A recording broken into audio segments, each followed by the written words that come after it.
let them do it. But I'm going to head back over soon. Not today, but soon. Yeah, I mean, today you had to go on the treadmill, dude. I mean, there are priorities in this world. I got it. Well, if I'm going to go do these on Tuesdays, I'm going to have to find a way to get. I've said I don't mind admitting it. Again, I'm a very self-aware person, but I'm a creature of habit. Mm-hmm. And trust me, I'm fully aware of the creature of habit that is Jay Phillips. I get that's cool. It works for me. But I'm going to tell you something. And I wish people get a little behind the curtain of you when you get thrown off your habit. I don't like it. You begrudgingly will be pulled off your habit. You'll do it. I don't like it. But you don't like it. I don't, man. Because, for what we do, it's what I tell people. Seriously, we're creatures of habit. I mean, I don't, I've told people before, like, hey, come have lunch one day or something. I'm like, man, I wish I could. But, I don't have job flexibility, I mean, when it's 3 o'clock or, in the old days when it was 12 o'clock, I'm on the air. I can't. I'd love to get down here. If I get there 12:15, 3:15. It doesn't work that way, Chief. 3:20. Let me tell you, honestly, we all, in all seriousness, we joke with you, but everybody that does this job is a creature of habit in some way or the other. Yeah, so you know what I mean? Yeah. Everybody's got their process and their system and their way they do things, and when it gets shaken, it screws with us. It just does. It throws me off. Because like you said, but like later this week, I'm going to be thrown off. Friday for a good reason. You're going to be, and you and I have to talk about this later. You're going to be completely thrown off. You're welcome. Yeah. Well, I don't know about completely. Anyway, I don't know how completely. You've piqued my interest in a bad way. But, I don't know what that means. It's called a tease. But anyway. So, but the story was Shane Beamer's wife, Emily's cookies, and I don't know how somebody watches a television show. I don't want to dwell on this too much. Somebody watches a television show, go, those are undercooked. I mean, they're not raw, and if she doesn't cook them, I don't care how you make cookie. I like a good homemade cookie. Same here, man. Look, as long as it doesn't have too much of one and not enough of or another, if it's like something. Burned or whatever, you can't recognize it. Nobody needs that. I'll tell you what, dude. Look, but it's people that are watching on Netflix, and that's what you're taking from this. Like that's a you thing. Here's the thing. That's a you problem. I say this all the time. Social media and the internet have brought us positive things that help our world because we can connect on a global way with each other, right? We can keep up with maybe long-lost buds or family members or whatever. The negative, these people have always existed, Jay. Correct. But now we give them an outlet for their stupidity. Well, not only do they have an outlet, but unfortunately, it intertwines with those of us who just want to do like regular stuff with regular people. Yes. And you can only, yes. How many people have I blocked or muted on Twitter through the years, right? In an effort to curb that, but you can't eliminate it. No. But anyway, so you know what's sad about that though? Here's a woman just making cookies, right? Exactly. That's what I'm saying. She's just making cookies, man. That's what are we doing? I mean, that's the thing. What are we doing? So why? And how about the thing too? I mean, it was very Shane. That Netflix thing gives you a little bit of the idea too of that world of how college football. Look, coaches and even in NFL towns will bear the brunt of things to a point, but when you talk about college towns like Baton Rouge, Louisiana, or Columbia, South Carolina, Auburn, Tuscaloosa, Gainesville, whatever. When you lose, or you go through a little losing streak, or you're having an underachieving season, it was interesting. Shane was talking about that lens of that 5-7 year, where maybe the kids heard a little something from a classmate, or, and the wife even said, after you lose a game, you kind of don't want to go out that Monday because you feel like you let the entire town down or whatever. It's a very interesting little peek behind the curtain. Look, we knew that, like you and I, we've heard that for years. But when you hear them talk about it in that arena on a special like that, you go, yeah. Well, and it's something for people to think about. But look, fans are fans; they do what you do. But it's always that to the extreme fan. Well, see, I always say this. Everybody says fan is short for fanatics. I say this. No. I disagree. I think there are fans and there are fanatics. Yeah. I think fans kind of get it and are sane. Fanatics need a life, a relationship, a job, Yes. something that maybe a new hobby like That's why I often say sometimes I'm like, bro, if the result of a game has made you this upset, read a book, go drive up to the Blue Ridge Parkway and enjoy, God's bounty, if you will. You know I what'd be mean, good? something. I always said stamp collecting is calm. Something. Yeah, you need to do something. But man. if your outlet is going after a head coach's wife's cookie baking, you're there's something not right. You need to reevaluate you. Yeah, that's a you thing. That's a therapy thing. That's not a her thing. That's a you thing. Exactly. But anyway, we will get into the football things. Day 224 of the Rasul Faison Watch. Shane did mention that today. And the only update he provided is the belief that Carolina is now, in his words, in line. And what he means is, all right, now the NCAA has all the requisite paperwork, documentation, whatever else that they need in terms of making a decision on Rasul Faison's eligibility. They now have all of it. At least he believes, based on what the school has been told, that the NCAA, have all of it. And so now it's simply a matter of how many other kids in other sports at other schools are ahead of him in line. You'd like to think that at least something has been looked at so that when they get the final puzzle pieces put in, that they can go, okay, like we see all of this now. Again, does this last piece, 5%, 10%, whatever it is, does this tip the balance good, bad? Like, rather than, okay, well, now we'll start the entire process, because I'd like to believe that they've already got a lot of information at their disposal and that this isn't going to be something where they have to literally hit reset. But I have no idea. Yeah. I wouldn't surprise me, but I have no idea. So that's what we know today on the Faison situation, is that Carolina, in Shane's words, in line behind other student athletes that are also looking for eligibility rulings.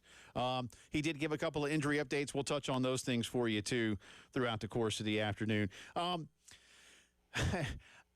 don't know how much time. We're going to spend some time on this, but if you didn't hear, there is a developing story today in the Southeastern Conference.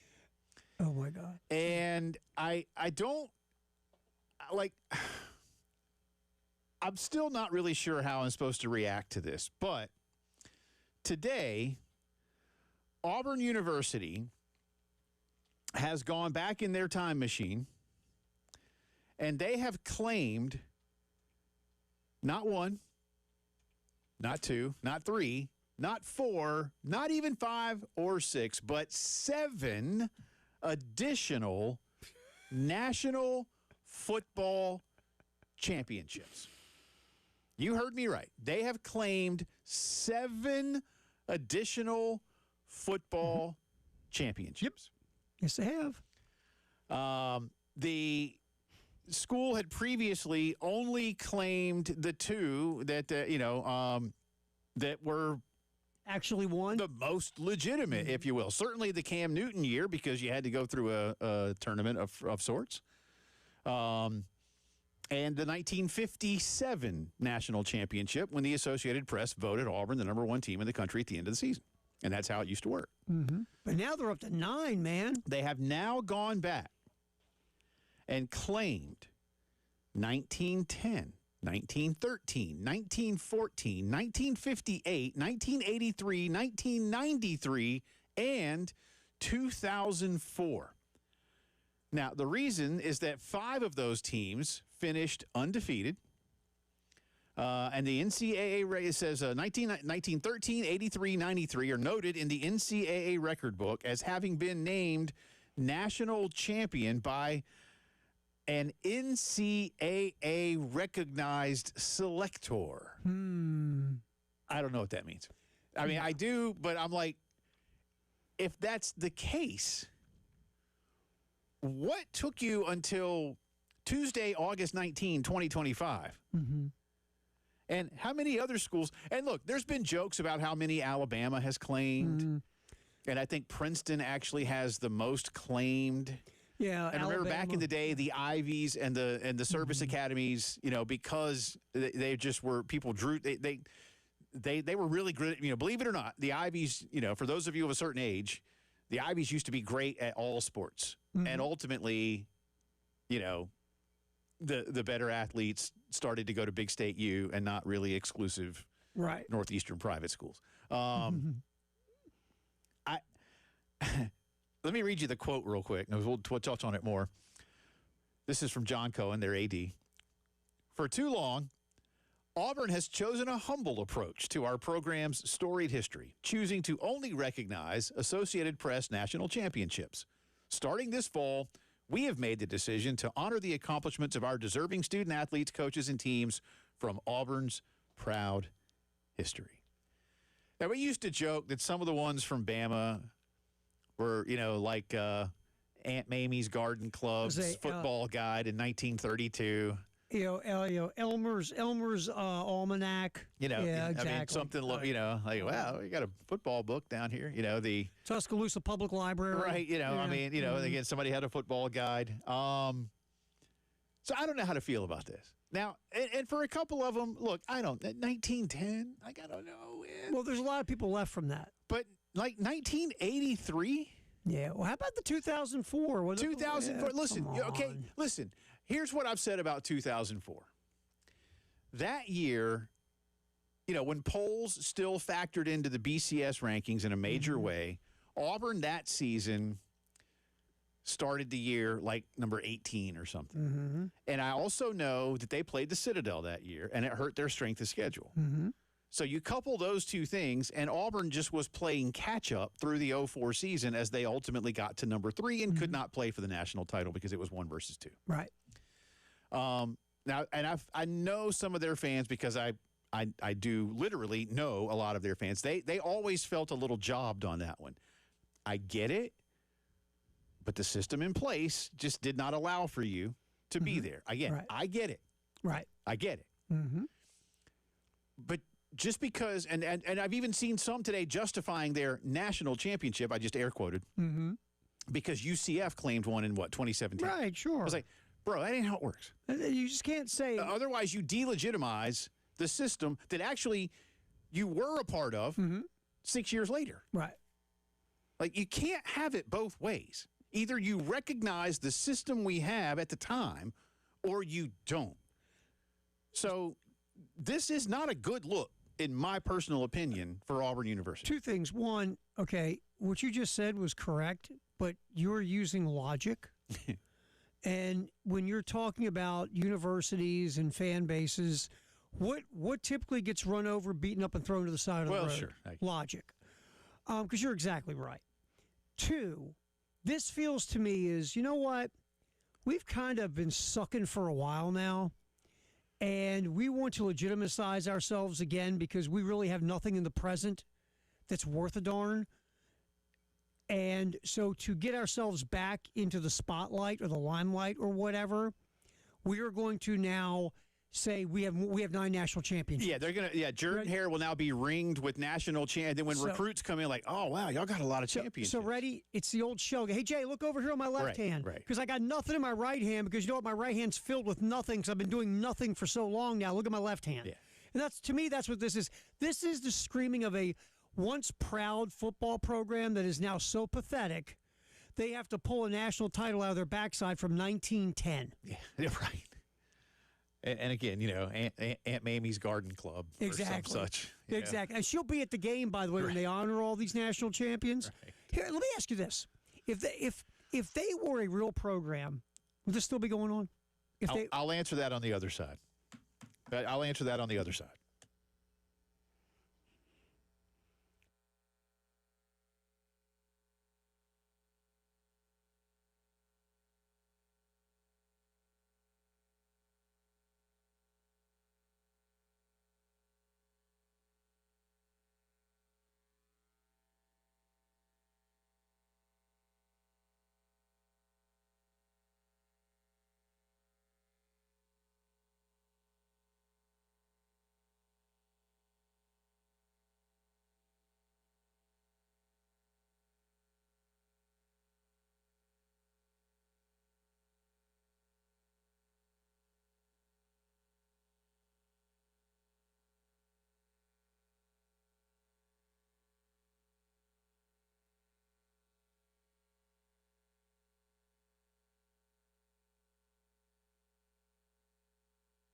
All right, welcome back in. 20 minutes after 3 o'clock here on a Tuesday afternoon. Jay and Terry with you. We'll get Terry to review his afternoon of dorm duty yesterday as he moved his youngest into college. Oh, sir, do I have a story for you? Good, good. Well, I mean, if you don't, then you did it wrong. That's pretty much the way I look at it.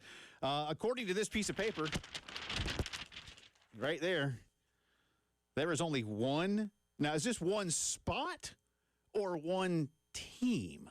One foursome. Okay, so one team left. Yeah, one team needs a guy I was going to say. All right, so there's one team left. left. Yeah, one spot. One That's spot for a team left, not just one team left. it. We need a team. Yeah.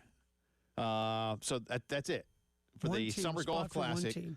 on Friday at And we Charlotte. already extended the limit twice. So this is it. How's that work? Well, some people can talk to the guy that owns the golf course and get that done. Okay. We started to limit it like I think it was like 20 or something. Okay. Then because so many people wanted to get in, it was moved up to like 23. Now it's been moved up to like 27, 28, whatever. We got to stop there. Yeah, That's eventually, I mean, I think they only have 18 holes. Exactly. We got to stop. Got to stop at some point. Cobblestone has 27 holes. You could probably do it out there, but Charwood has 18. Well, Brock's digging more holes. Okay, good. So we're trying to Just make the course digging a hole, bigger. yeah. Just digging holes in places. Actually, the other 9 of you will start by playing Tiger Woods EA golf. or those houses right next to Charwood? Yeah. Guess what? Oh, There are tee boxes being put in as we speak. good. Let's see what you sign up for when you move. But anyway, our Summer Golf Classic is sponsored by the Cracker Showrooms down in the Vista. Again, Friday morning, 9 o'clock, registration beginning at 7:30 with breakfast, firehouse lunch, prizes, golf gun. Yes, and the golf gun proceeds will go to our buds at the at Camp Discovery. Nice. So very cool. Very cool. 755-2000, press 2. One team There you go. available. Pulling Get for in. you. Today's start bench drop is in. Well, I don't know this either. As you don't, because I just came up with it during the break. I was I was flirting with it anyway, and I just. What do you got? So today's start bench drop inspired by Coach Beamer touting his wife's cookie baking skills. So start bench drop: chocolate chip, oatmeal, peanut butter, and my question here: what is your cookie depth chart? So Wow. start bench drop: chocolate chip, That's good, man. oatmeal, peanut. Starts easy. Bench and cut or bench and drop. I is gonna got be I tough. got a hunch, without saying anything, I got a hunch that the drama will be the bench and cut portion of today's trio. I agree with that. Yeah. Yes. Now, you asked me a minute ago, would this be a thing? If Auburn was a relevant football Yeah, program. and if you just tuned in, Auburn today announced that they, as a university, are going to, in their words, claim 7 additional national football championships going back at least 115 years. But they're also going to claim one in the BCS era. They're going to claim their undefeated 2004 season as a national championship, even though that was still the BCS era, and even though 6 years later they won the BCS championship. And they lost a BCS title game, too, if I'm not yes, they did.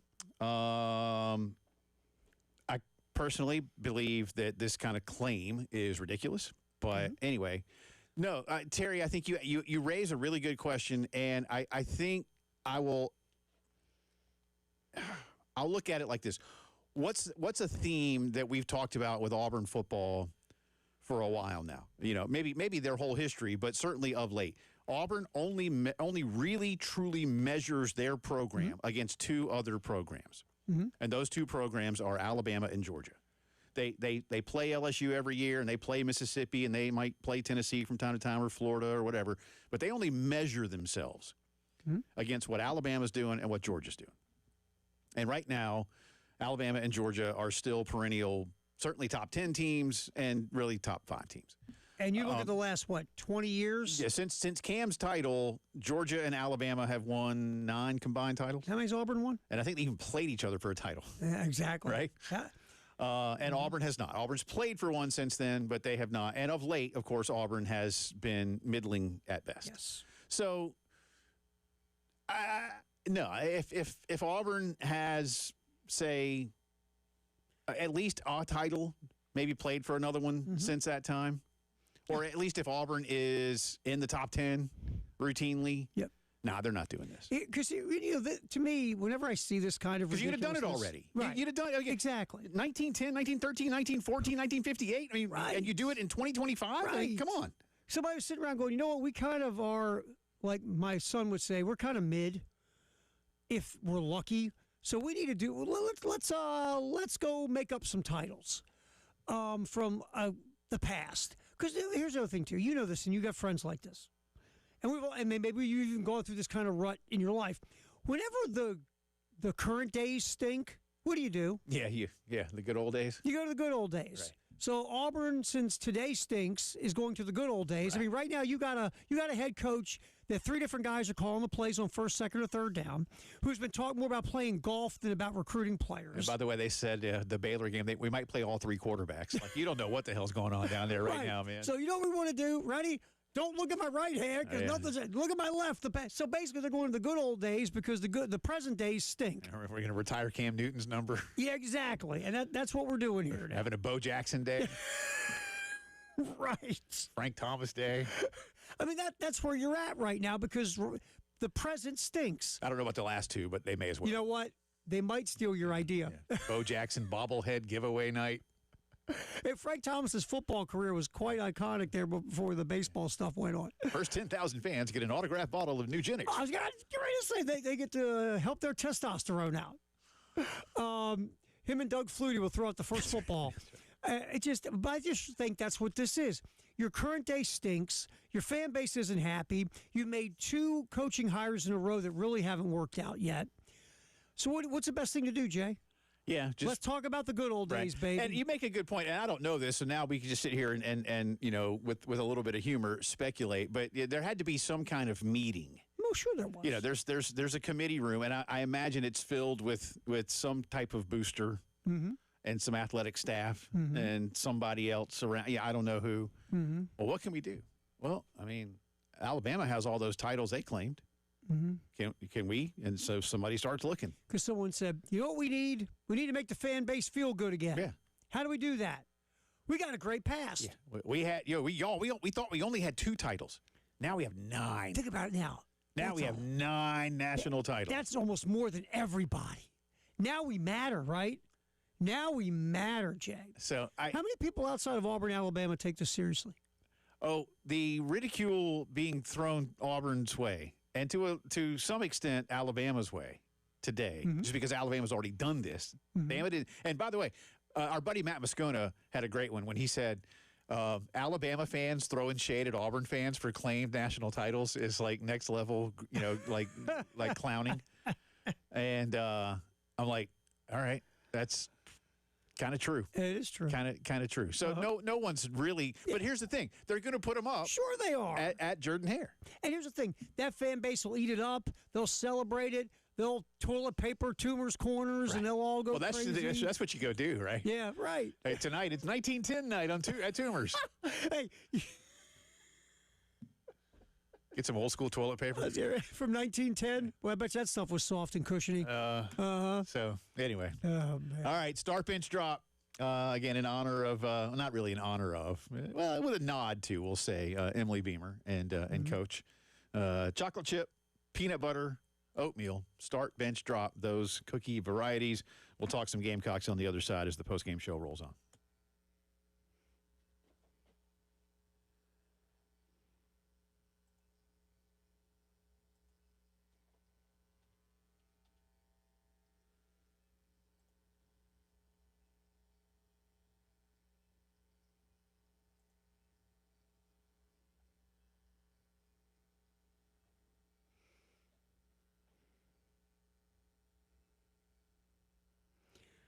CHW Cabinetry, we talk about Star and the crew there all the time. Because, again, if you want to get cabinets done in your home, not just your kitchen, but in your home, there's no one that's going to go through this process with you start to finish like CHW Cabinetry.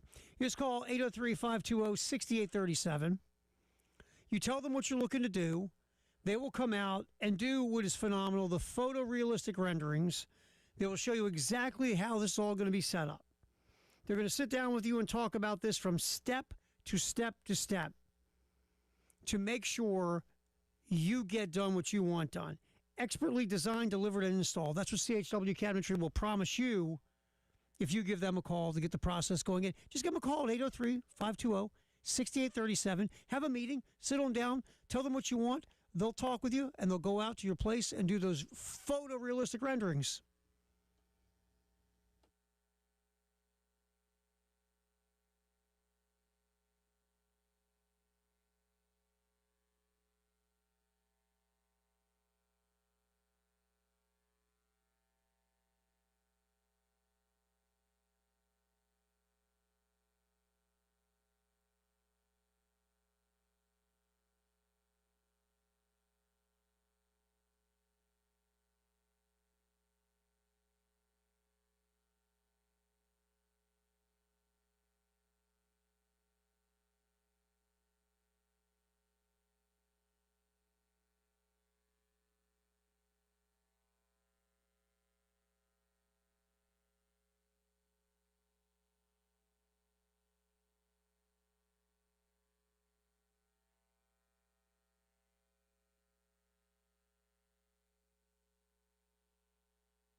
All right, welcome back.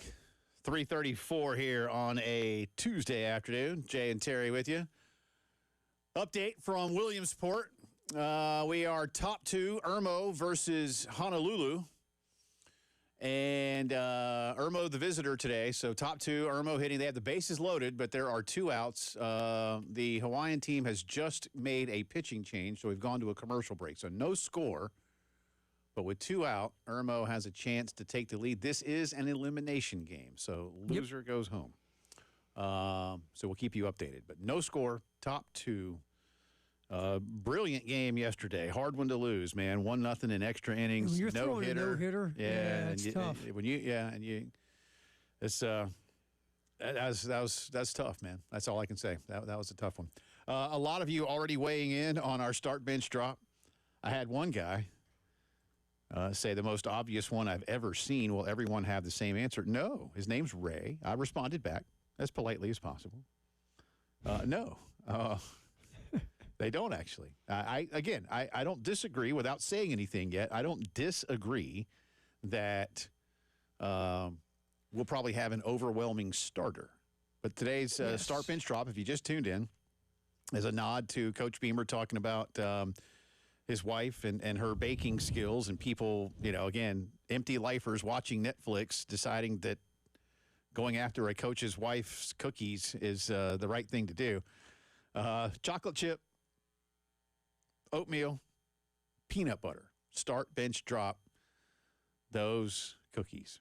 And again, I think we'll have an overwhelming starter of the three. And this guy, Ray, did just chime in and says it should be chocolate chip, peanut butter, oatmeal. Okay, that's cool. I've already got 2 starters with peanut butter. So starters of peanut butter? Yeah. Interesting. I mean, a guy named Jaybird, not me. Peanut butter, chocolate chip, oatmeal. Franklin says chocolate chip, peanut butter, oatmeal. Well, does Jaybird understand that Ray thinks that's... Well, Ray, I mean, Ray's not down with Jaybird. No, he's not.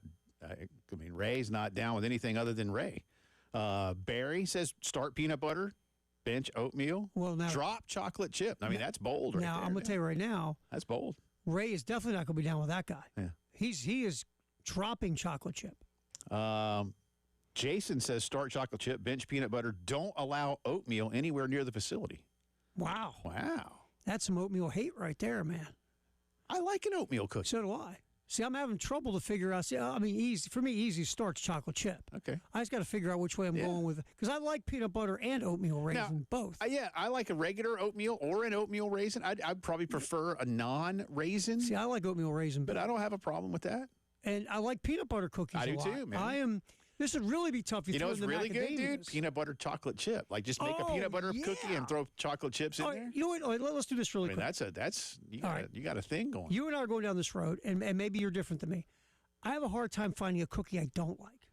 I do too. I mean, I'm trying to think right now. What cookie don't I like? I'll tell you, and I'm weird like this because they're incredibly popular. I don't like Thin Mints, the Girl Scout cookie Thin Mint. Yeah, you know what? Never been a fan. I mean, you are weird. Yeah. But in this case, I'm weird. And I would eat it. I would, okay. But that's not the one. Like I like the one with peanut butter. So do I. What were the ones the old days? The coconut ones. I like that they one. They changed the name. Yeah, I like those. I like those a lot. I'm not a Thin now they Mint got like guy a either. salted caramel one. That's good. That was good. I agree with you about the Thin Mints. I'm not a big. They have some kind of lemon one. I don't like that much. Oh, that either. lemon drop or whatever it is. But it's not terrible. I just don't really prefer it. I can't think of a cookie I truly hate. Like as right, no way I don't go like, ugh, I wouldn't have that at all. Like, I mean, I'll even eat those stupid. Remember those little cookies that were like, the wafers, the strawberry and vanilla little wafer cookies that you would buy. Yeah. Like they were generic, and you get $1 and you get like a big pack of them. Yeah. I love those things those too, things man. Are great, man. I don't know what they're called, but they're great. I am one of those guys. I love cookies. So it's tough. Like even those Thin Mints, I'm with you. They're not my choice. It's not my thing. But if you had a pack of them and said you want one, sure, I'll eat one. I don't hate it. But I'm not really sure.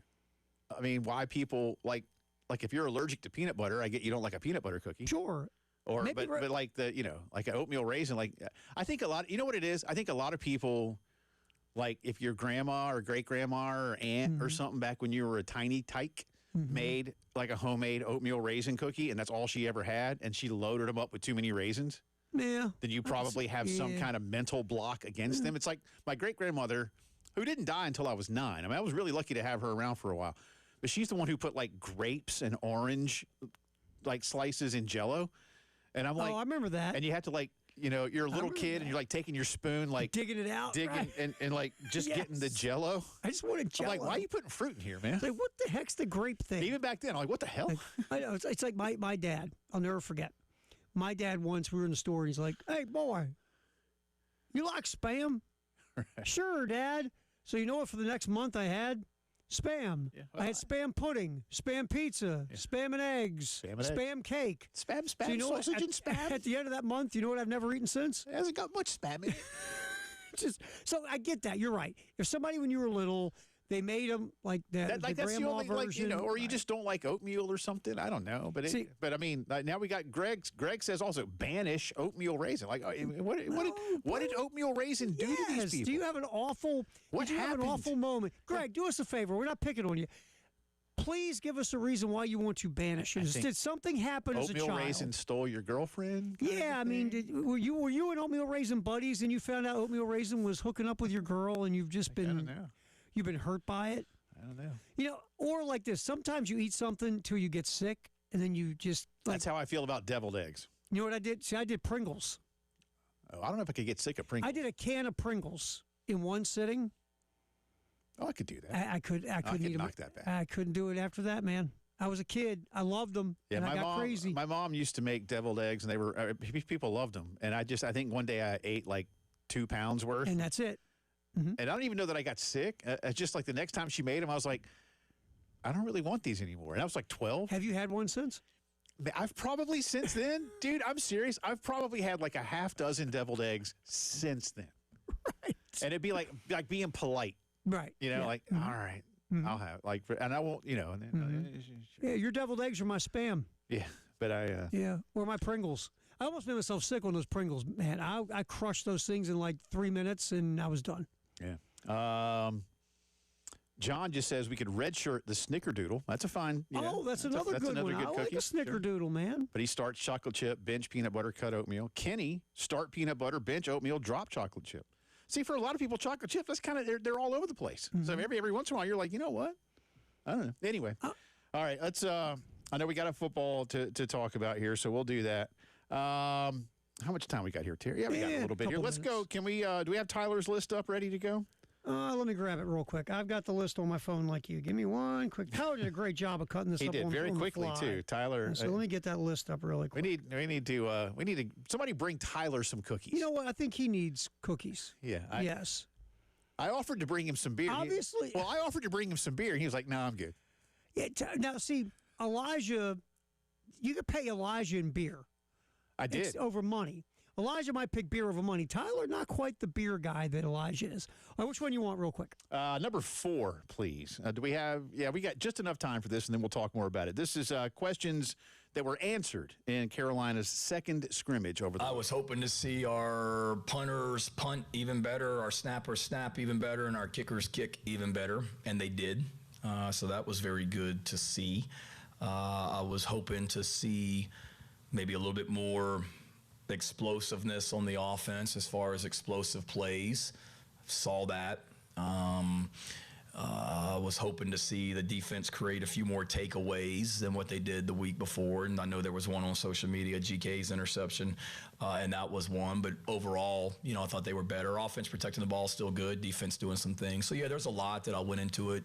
Wanting to stay healthy was probably the biggest thing because that was a scrimmage for us, Jack, where we really wanted to get our the guys that we really know, the Norrises of the world that are going to be playing a lot of snaps against Virginia Tech. We wanted to get them as much of a, you know, game-like feel as we could. So we, you know, instituted TV timeouts where they have to get used to the drives over, and now we punt, and now it's 3 minutes of just downtime. So we were in there for about 2.5, 3 hours, just getting used to our guys feeling that as well. So along those lines, we wanted our, you know, top guys, if you will, to get a lot of reps, and that was the other thing we got accomplished, and we were able to stay healthy, you know, throughout that as well.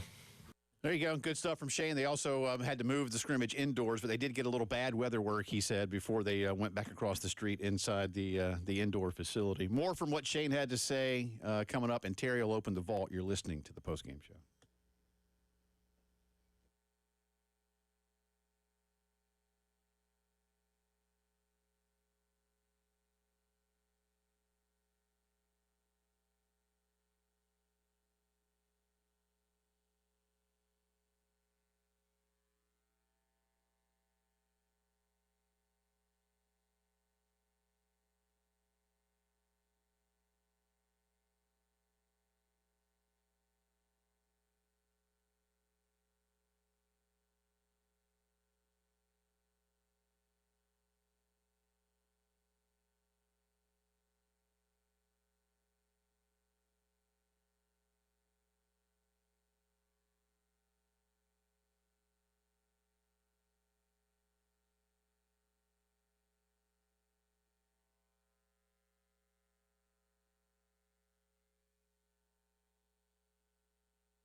Griffin Pools and Spas ready to help you out. Now, listen, this summer may be winding down. We still got plenty of warm weather left around these parts. Don't worry. But as the summer days fade, your best nights could just be beginning. If you visit Griffin Pools and Spas these days during their Labor Day sale, you could get an instant rebate of up to $2,500 on a brand new Bullfrog spa. You can enjoy every crisp evening with the only spa that features the Jetpack therapy system that offers a personalized massage in every seat. You heard me right. Every seat can get something different. Visit Griffin Pools and Spas before this sale ends on September the 2nd. And know that with Bullfrog, you get a peaceful body, peaceful mind, and a peaceful home. And no matter what it is when it comes to your pool, your outdoor setup, Griffin Pools and Spas is ready to help you out. Just steps away from the Lake Murray Dam in Lexington, 957-2121, and always online to learn more at griffinpoolsandspas.com.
All right, welcome back in. Who knew that 3 different kinds of cookies were going to start such a spirited debate on the Twitters? But Greg's awesome. And Greg says in response to why he wants to banish oatmeal raisin, or just oatmeal. I didn't put oatmeal raisin, by the way. I just put oatmeal. So if you want to picture that as an oatmeal raisin cookie, that's fine. But honestly, if I ever make an oatmeal cookie, I don't put raisins in them. I like raisins, but I just don't put them in there. But Greg says, I used to put on an event and had a VIP tent for sponsors. At the end of every event, the only cookies left over from a 96 cookie tray was oatmeal raisin. It ticked me off. See, now there's a story. I said to him, fair enough. I appreciate that story. That's fair. I mean, again. Absolutely. So at least the cookie didn't steal his girl, but it just hacked him off because everybody. Here, the thing is, Greg, if it's your event, bro, you just got to get in there ahead of time and you just snag a few whatever you want. Or ready it, or just get rid of the oatmeal raisin cookies. And people will be like, "Hey, Greg, I thought this was a 96 cookie tray. There's only 94 here." I don't know what happened. Sorry. Yeah. Or you just stop doing oatmeal raisin. Yeah, just tell your baker, right? Pop an Oreo or Chips Ahoy or something. Just head over to Kroger and grab yourself some Oreos. Go for it, man. It's all good. Or you probably could in advance. Like after the last one, you just be like, hey, next time, no oatmeal raisin, please. Yeah, that's all you say. It's my event. Yeah. No more oatmeal raisin. But, Greg, we appreciate the explanation. And it's a nice story. It's kind of it's interesting. Good. So thank you, man. But just tuning in, start bench drop today, kind of inspired by Coach Beamer touting his wife Emily's baking skills. Chocolate chip, oatmeal, peanut butter cookies. Again, what I ask here, what's your cookie depth chart? I have also thrown out today, before we get Terry to open the vault, and I do want to have Terry comment on this because he wasn't here yesterday. But as my poll question today, as Major League Baseball expansion talk continues, and we touched a lot about this on this yesterday, would you support a team in Charlotte? Again, this is a Major League Baseball team. Would you support a team in Charlotte? And do you believe Charlotte could support a baseball team long term? So that's really a 2-part question. So you have four choices.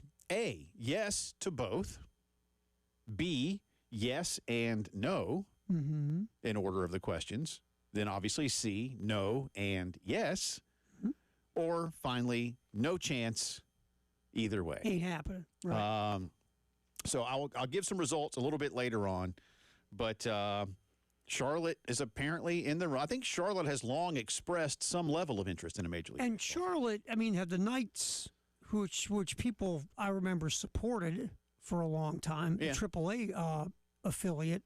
I forget who they were with, but They've been with a bunch of people through the years. So, I mean, there was a taste for baseball there back in the day, and it was brought up, years ago, just like Nashville's been the hot one here lately, right? Everybody threatens to move to Nashville. Right. Or Salt Lake City. Well, those are the leaders in the clubhouse, and the commissioner said so. Yeah, because I think Portland's too close to Seattle. If you're looking at this big map and you want to grow the game in different regions, Nashville would make sense. Salt Lake City would make sense. I can see those two being the leader. Yeah, but anyway, well, so can Charlotte handle it? Hit me up on the right, J let's do Phillips it. 107.5. In the meantime, what do you got? The Vault, sponsored by Purple Wave Auctions. Remember this. It happened, I believe, 1995 on this day. Here we go. And McNeely, as advertised, comes right at Mike Tyson. Down McNeely, seconds into the first round. This day in 1995, Mike Tyson, after 4 years out of the ring, made his comeback by beating the hell out of Peter McNeely. This guy got knocked down twice. It felt like in like 35 seconds. And It was a soup can. soup can with legs and arms. Tyson pummeled him, but the guy got a check. And sooner or later, his face healed. That's what it was. They just found somebody who wants the check. Yeah, they sewed his eyeballs back on, and he moved along his way and made some money, and Tyson got a chance to start his comeback. And up until that point, remember, that was a few fights after Tyson lost to Buster Douglas. Buster, that was 1990. Yeah, and so then Tyson fought a few more fights. And then remember, Tyson had the out-of-the-ring issues where he had to go away to prison. Yes. And then came back in 95 and fought McNeely and just beat the snot out of that guy. Yeah, never the same after Buster, though. Well, and really never the same after Customato passed away. Yeah. Because I'll tell you this honestly, in my lifetime, I had never seen a fury like young Mike Tyson with Customato. I'm not sure we ever will again, just because I don't know that sport ever. I have never seen boxers fearful for their lives Right. than when they rang the bell fighting the young Mike Tyson. A lot more to get to from Shane Beamer coming up. You're listening to the postgame show.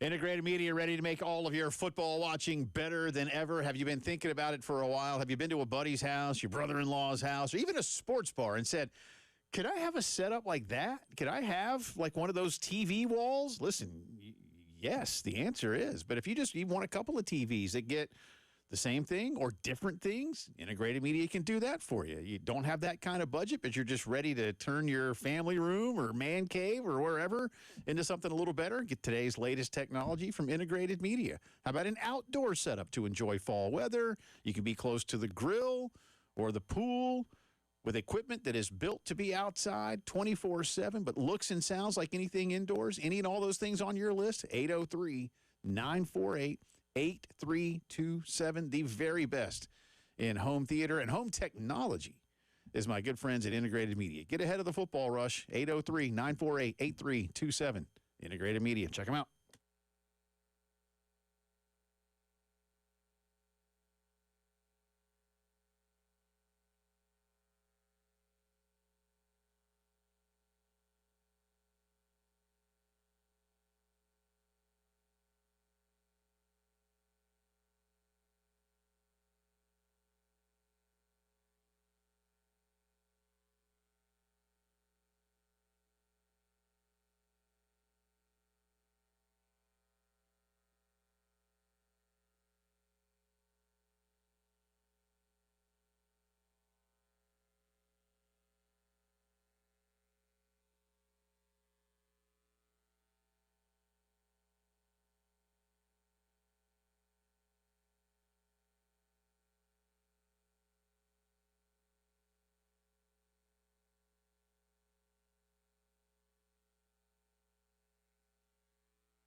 All right, 4 o'clock on a Tuesday afternoon. Welcome back in. It's the post-game show alongside Terry Fordham. Jay Phillips, appreciate you being with us. Got a start bench drop out there. Got a poll question. We'll get to both of those in just a minute. Terry back after a day away, moving his youngest I've got a story into for college yesterday. I know that up in the D.C. Metro this weekend, it's been hot. Yeah, It's a little August. bit. Because I was watching a lot of the BMW Championship. By the way, is it Caves Valley? Caves Valley. That place looks fantastic. It's cool. I've been thrown out of there. Nice. That's a golf course, It's man. nice, man. Yeah. Caves is a nice place. That's a golf course. Yeah, they had it coordinated really cool with their drop off sites around the county to take them to caves and Right. everything like that. So it was a thing, man. Yeah. It was a thing. That looked fun. Scotty won. It was that was cool. Yeah. But you didn't get to go play golf or No. even watch golf. So I've heard your story, Sweaty J, change a shirt. The one time where when you were moving your daughter into Maryland, 3 men died in a stairwell. One of them was me, And one but of- they revived me. Just So that's when I had to CPR carry saved the your life. refrigerator up 3 flights of stairs. No So- elevator. I'll tell you how this went. While you're carrying the refrigerator 3 flights. So at American, we pull up. You have to put the card on the car where the Yep. dorm and everything else, and you get 4 carts, and the carts are numbered by the room in the dorm. So here's what we went through. The hell we went through, Jay Phillips. We pulled up. A crew of volunteers unloaded our car, put it in the carts. Then we had to watch them go to the elevator and go to my son's floor and then take the stuff into his dorm room and unload it for us, and then we had to put it away. Wait, you had somebody unload the car. Yep. Put it into wheeled carts. Yep. Take it to the dorm room Mhm. and unload it. Yep. Was this like a country club? I purposely didn't tell you the story off the air because I wanted to tell you on the air. You a man who's almost had heat stroke. And what am I multiple doing wrong sending my kids to the 3 big state U's? That's what you're doing, Big State U, bro. And we when I went, and I'm not gonna lie to you. So my girlfriend, she waited for me to get to Baltimore to watch the move-in video with her, and I'm watching this process. Right, you pull up, the volunteers come out, they take the stuff out, and they take it through. And I thought of you, and I'm picturing you in your 4th shirt, sweating and dying and dragging a refrigerator up 4 flights of stairs. And by the way, ask me how much I sweated. Well, I'm going to assume you didn't. I sweated while I ate pizza and watched them unload the. Oh my God! I assume this is part of the tuition package. Is that how this works? The deluxe tuition package. Man, We looked it up. American is in the top like 15 or 20 or whatever in great move-in experiences. well, yeah, you don't have to do You anything. do no. Well, yeah, you do have to put the stuff in the No, cabinets that and doesn't count. drawers. That doesn't count. Oh my God, that's just, you know what? Remember how the other day I told you I was going to walk out if you played any more of that John Daly album? Yes. I am so frustrated right now about that about this moving. I'm about to walk out anyway. As a protest. That's why Dude. when you and I were talking earlier, I purposely didn't bring it up. I wanted to tell you the story on the air. Man, yeah. Wow. Well, congratulations. I did break a nail. I was setting up my kid's lamp. Look at this. I did break a nail.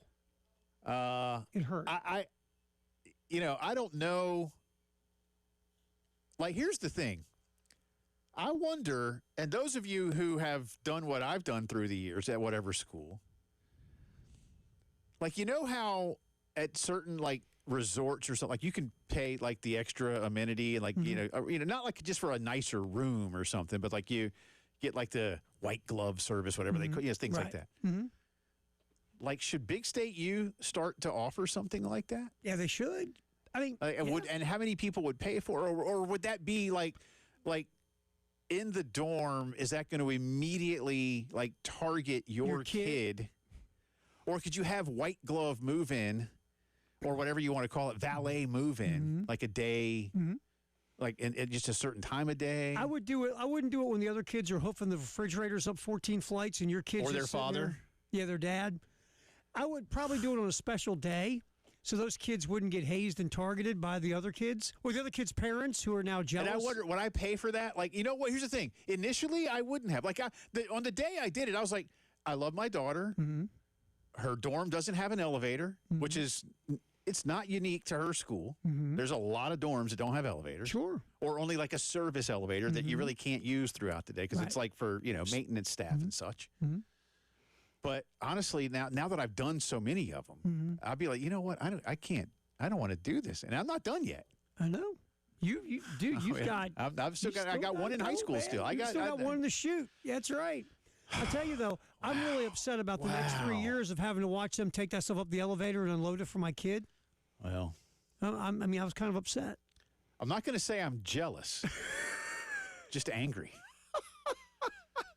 That's all. I'm just angry because between my first experience, like again, the Carolina move in. Interestingly enough, the freshman year Carolina move in was the easiest because it was during COVID, and so it was very staggered. And and there are elevators in the dorm that my daughter lived in over here, just a few blocks away.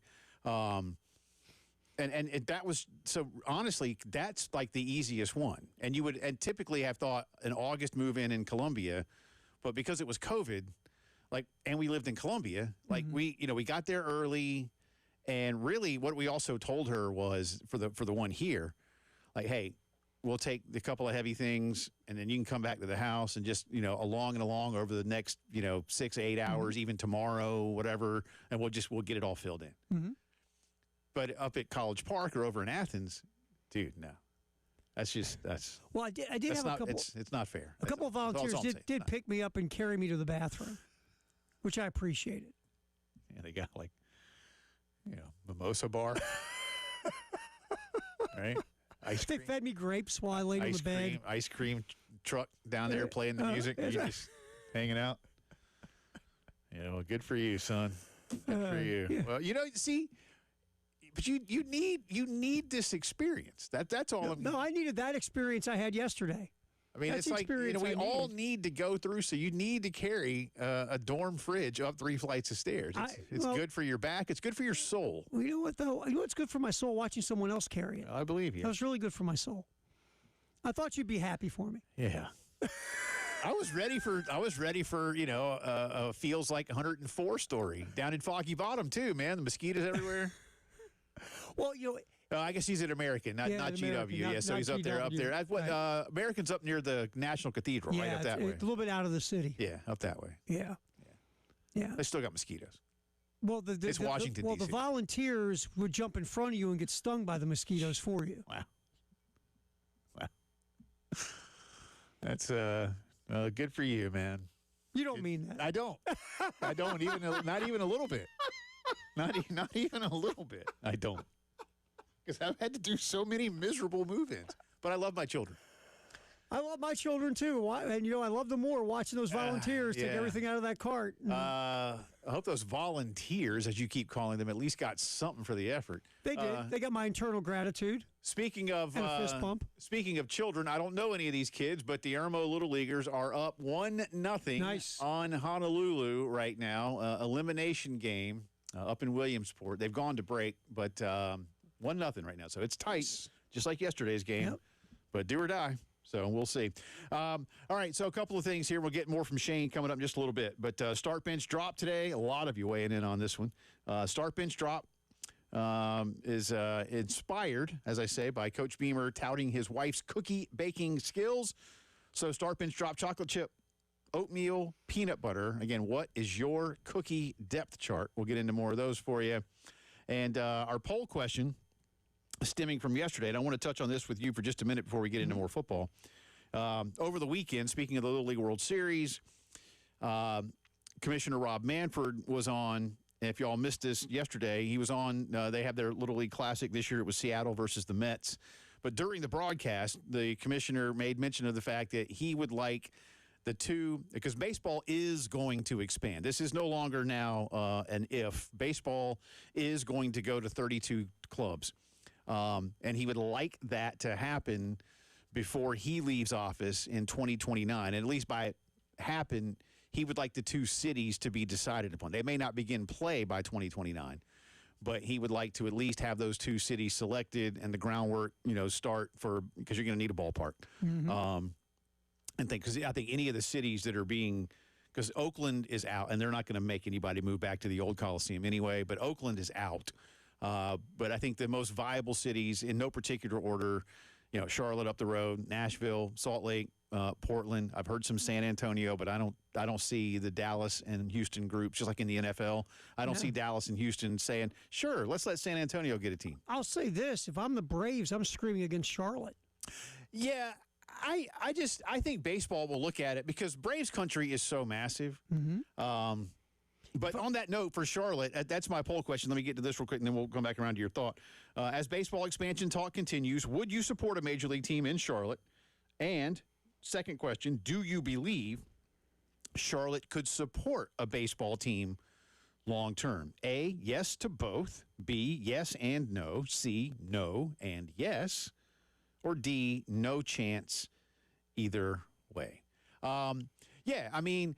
There's two schools of thought, Terry, and I don't, you could look at it from a perspective of Atlanta is connected to Nashville and Charlotte by one interstate, so you could say, hey, we could have kind of a I-85 Charlotte rivalry, which they've tried to create with the Panthers and Falcons, but it hasn't happened. Or I-75 and takes you up to Nashville, and you could get something there. I don't know.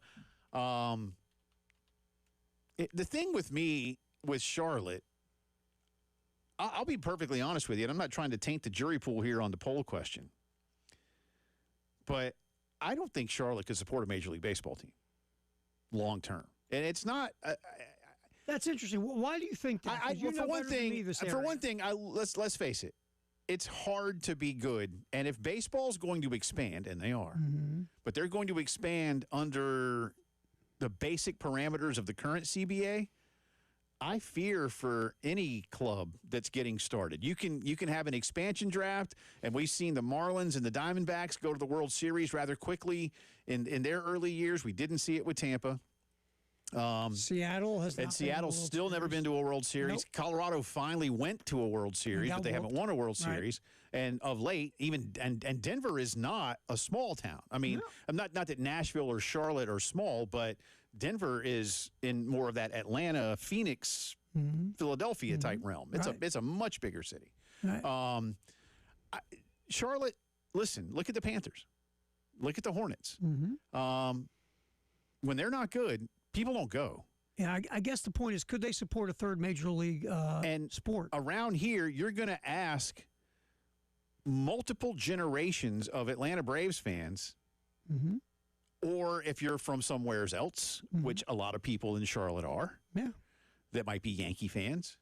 I was going to say, if there's probably a really good group of transplanted New York Yankee fans in Charlotte. And to some degree, even because there's so many Steelers, so many folks that have moved down there from Pittsburgh and such, there's probably a lot of Pirate fans, believe it or not. But primarily Atlanta Braves fans, to just flip a switch and start cheering for a team that may or may not, I don't know what they'll do with leagues and divisions, be a rival. Right. That sounds, I mean, again, it would take a generation. And even now, when you look at say, people under 40, let's say that's a lot more Panther fans now. Whereas people over 40 that may have grown up around here, still Cowboys, Dolphins, Steelers, Packers, whoever, whatever. Right? I'll tell you the city that should have a team. All right. And they won't get one. Yeah. Montreal. Right, yeah. And how much do they want one?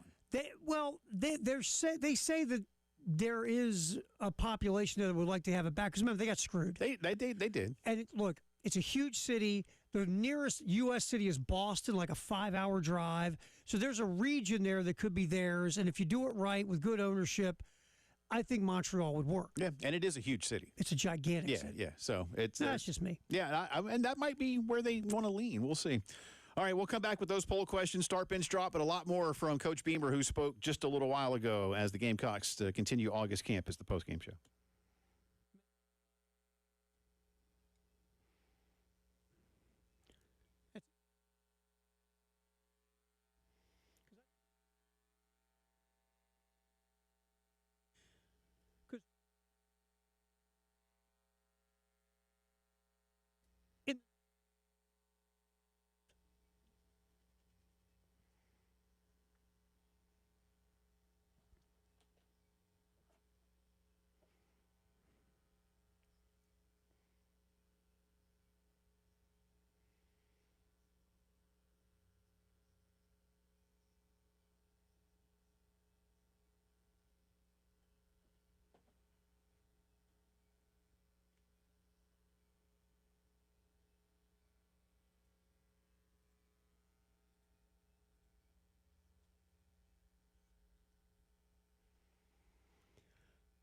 if you're a guy and you're getting older and you don't feel like you used to, whether you can't lift like you used to at the gym, you don't recover from exercise, when you can't like bend upright till at least noon. You have an ibuprofen for breakfast.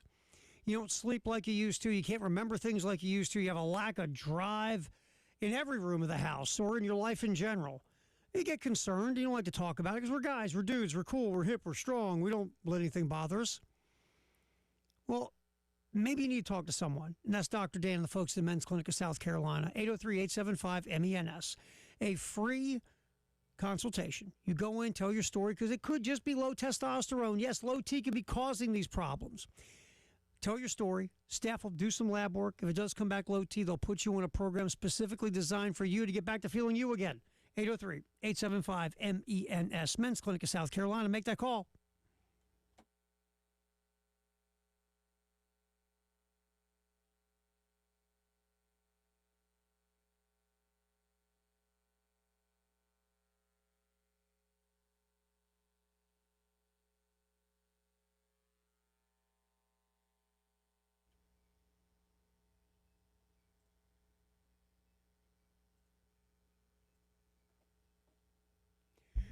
Test.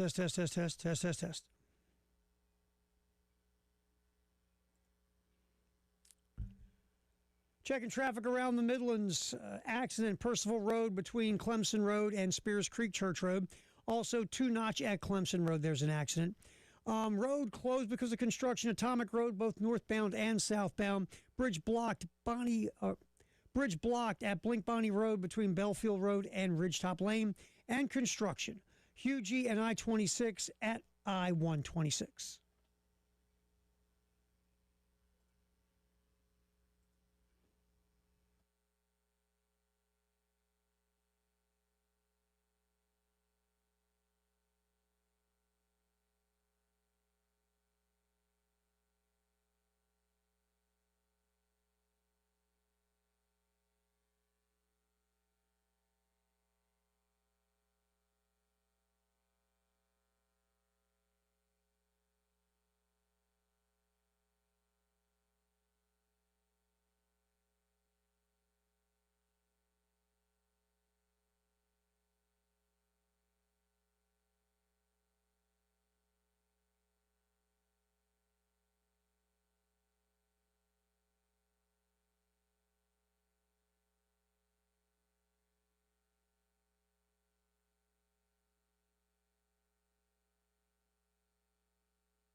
Twenty minutes after 4 o'clock here on a Tuesday. Jay and Terry with you. It's the post-game show. A lot of action on Twitter on our start bench drop category today. Again, who knew that cookies would be one of our more spirited start bench drop segments? But that's where we are. Back into Shane in just a second. Terry, we were talking about the potential of Major League Baseball expansion. And again, the commissioner, Rob Manfred, over the weekend on ESPN saying that Nashville and Salt Lake City were kind of the expansion city leaders in the clubhouse. Again, my opinion, I don't think San Antonio, Austin wouldn't get one, but San Antonio could handle it, I think. But I don't think the ownership groups in Dallas and Houston would allow that. And it's been the same thing in football. You know, Jerry Jones has basically said of the NFL ever going to San Antonio over my dead body. Right. And I, you know, Jerry doesn't own the Rangers, but I don't know that the Ranger ownership feels a whole lot differently. Yeah, I mean, look, let me ask you a question. If you're owning the Rangers, do you want a team in San Antonio? No, you don't. And if you're the Astros, you don't want a team in San Antonio. You've been there for a long time now. And Houston is so much bigger than San Antonio. That's why they got an expansion team over, you know, and they had a team prior. So the NFL wanted, like they did with Cleveland, they wanted to sort of give them the right of first refusal. Yeah, so let's go to the idea of, again, and I agree with you on some of the blocking of these franchises, these possible expansion franchises. That's why like a Salt Lake City and a Nashville will work too, because who's blocking Salt Lake City? Nobody. Who's blocking Nashville? Nobody. And I think Nashville, Nashville, I think is an almost no-brainer. I think where it is geographically, where Nashville is now in terms of both business center, government center, you know, it's becoming a lot like Charlotte and Atlanta in that folks are moving to Nashville from all over. It's a massive tourist destination. I could see them building a park a lot like what Atlanta has, with a lot more, I say amenities, but I guess what I mean is a lot of, like, you want to go sit in those outfield seats, or you want to sit at the four-top table, and it's a one-off. You know, like you'll have season tickets and you'll have regular seating throughout the ballpark, but it won't be huge, and it'll have a lot of opportunity for you to spend a little more for one game, but have that experience be better than just sitting in four seats. Not that there's anything wrong with sitting in four seats. Right. But I think Nashville could pull that off, and Nashville could probably have a lot of luxury suites and things, you know, or just those, not suites, but, you know, the loge level, the skybox level, and you know, the outdoor suites and things like that. There's a talk about, because everybody wants to make something like the Battery. Yeah. And Nashville, the talk I was reading would be there. Yeah. Yes. And Salt Lake continues to grow. Salt Lake has had NBA for a long time. They had NHL. Supported the hell out of the NBA. Yeah, and they're going to support that NHL team. They're going to have another Winter Olympics soon. Point being, it's a good sports city. You know, they have the University of Utah, so that's they're used to big sports out there, and that's also, again, a growing area. Good summer weather, so I can see why those two, for a lot of reasons, would be the leaders. Yeah. Listen, Charlotte's a fine town, and I got tons of friends that live in Charlotte. So I don't want to sit here and make anybody think I'm disparaging Charlotte when I say Charlotte can't handle a team. But I've lived here my whole life. I've been to plenty of, I've gone to Hornets games. I've gone to Panther games. I'm in Charlotte, you know, enough for a variety of reasons. But when the Panthers aren't good, that stadium is empty. When the Hornets aren't good, that arena is empty. And Charlotte has just kind of a fickle fan base. And listen, there are going to be years when a baseball team isn't good, and especially early on, there's that initial excitement perhaps for an expansion club. But again, you've got generational devotion, if you will, to the Atlanta Braves, who are very good. This year, I get it. But by and large, over the last 40 years, the Atlanta Braves have been a really good baseball franchise. Most of those 40 years, the Braves have been in contention. I know they've only got 2 world titles, so you can come at me with whatever. But look how many playoff visits, look how many times they've been to the World Series. Would they win 87 straight division titles? It felt like it, man. I think it was 14, and then they won 6 in a row again here recently. Let me throw a question, because again, you lived around here a little bit longer than me. And Charlotte's not huge, I mean, it's big, but it's not huge. Let me ask you, do you think, because I know I see what you see with Charlotte's fan base for the Panthers and for the Hornets, whichever version of the Hornets we're on now, do you think it's because there hasn't been consistent winning by those franchises is why maybe that's a lukewarm fan base, because they've never gotten that taste of consistent winning? Yeah. I mean, the only consistency, the Hornets of the mid-'90s, and I've talked about that a bunch. Yeah. That was fun to go to, man. They were good, man. That was it was a terrific environment in that building. Morning, Grandma. You know, I mean, all that. Yeah. I mean, to Kendall Gill and some of those. I mean, you know, the uniforms were cool, but again, The vibe in the building was just, it was fun. And then George Shinn just ripped it all away. Nice job, George. And with the Panthers, again, they've been a team, this is their, 30th season. They've never had back-to-back winning seasons. Think about that. Not stat. even like 2 9-7. Never. And so, yeah, and again, sometimes it's not good. And like I say, I think that it's like that's not to pick on Charlotte. I mean, there are plenty of places where if the team isn't good, you're not going to go support them. And so I'm not going to say that's unique, but can Charlotte now handle a fourth major league franchise? You've got the NFL, you've got the NBA, you've got the MLS, and now you want to, maybe bring Major League Baseball. I'm not so, and none of them have. I mean, the Panthers have been to 2 Super Bowls. Hornets have never been to an NBA Finals.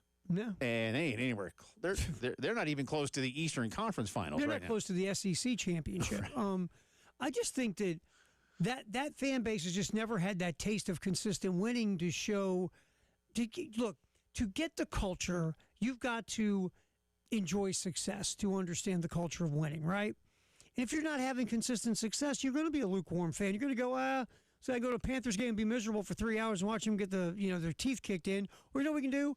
We can go to the beach. We can take a drive to the mountains or the beach or go somewhere or enjoy some decent weather and go have some fun. Why go sit there and watch a team lose and spend a lot of money? I think the same thing with basketball. I mean, the teams. A lot of times you go for the visitor. Joke. Exactly. I mean, seriously, when the Packers or Steelers come to town, right? It's it's a 80-20 visitor. So I just think that fan base has never had that taste of continual winning, Right. Where they've learned how to be And good it fans. ain't cheap. And the thing is, Right. too, especially with baseball, NFL's different, and the MLS team is still growing. But with baseball, unless you are in one of the mega cities where you have the built-in population base, like even the Braves, Terry, the Braves, as we've said, the Braves are the South's team. And while Atlanta now has, 6 million in the metro, Braves fans come in from the Carolinas, from Alabama, from North Florida, from Mississippi, from Tennessee. all over the state of Georgia. Yeah, I mean, and up from Savannah and Augusta and Macon and Columbus. I mean, so the Braves, like that's been a destination for Southern baseball fans, again, for generations, plural. Charlotte would need to do the same thing. And I'm not saying they can't, that you couldn't pull from Greensboro and from Raleigh-Durham or from Columbia or Greenville and have fans want to be part of it. But, and you know this from being up your way, like, my daughter lived in D.C. for a while. They'd occasionally go because her boyfriend likes the Nationals. She likes the Braves. They'd go. She's like, Dad, she would call me from Nats Park. Dad, this is a Braves home game. I'm like, man, I'm telling you, because Richmond and that whole, I mean, I get it. That's just, the Braves are bigger. Remember, the Richmond Braves were the AAA affiliate in the 70s. Here's the thing, too, about it. The way that you pull from that is if you start winning. D.C. was an Oriole town forever. Right. And then the Nats came in, and it was still, a lot of Oriole fans still would leave D.C., go to Oriole game. It changed when the Nats started winning. Yeah. Then they became Nats fans because guess what? Oh, it's closer, and they're contending for a World And they're Series. winning. It's fun to go watch a winner. And everybody wants to watch But a now that winner. they're not, and the Braves come to town, Guess what? If it's a Braves home game. it's a Braves home Exactly. game again. And so that's what they have to do in Charlotte. Start winning big. Yeah, but Try to pull. that's hard. And again, in Yes. baseball, without some changes to the CBA structure, long term, I don't know. So again, I'm not saying Charlotte can't, but I wouldn't put Charlotte at the top of the list Yeah, I would think for a lot of demographic Yeah, I don't think they reasons. All right, a lot more what Shane had to say on the other side is the postgame show.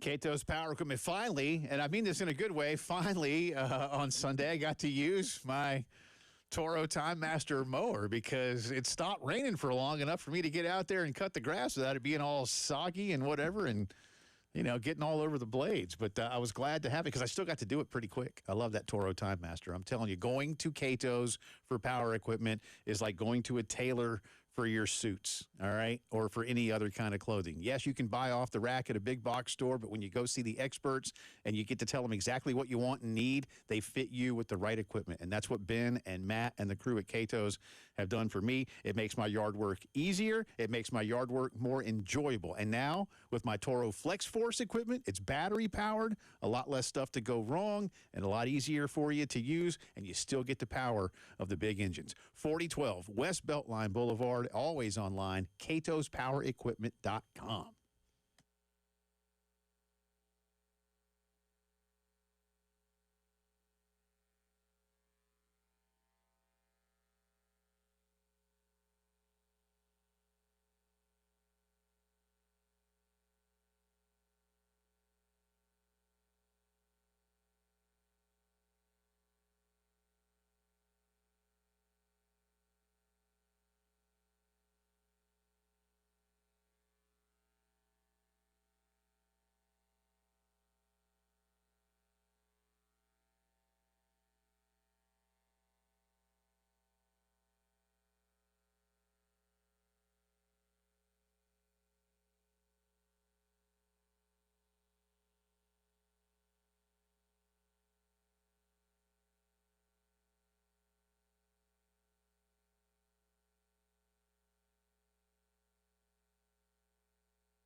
Oh, an accident in Columbia, Divine Street near Woodrow Street.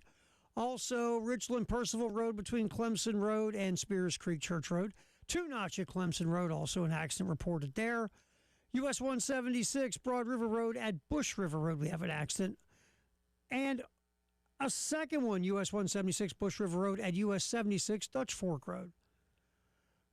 Atomic Road north and southbound closed due to construction. Bridges blocked. Blink Bonnie Road between Belfield Road and Ridgetop Lane. And we have our typical construction on I-20 and 26 around the area during rush hour. We'll come back, talk more Charlotte expansion, hear from Shane Beamer on the backup quarterback battle, injuries, and more on the postgame show.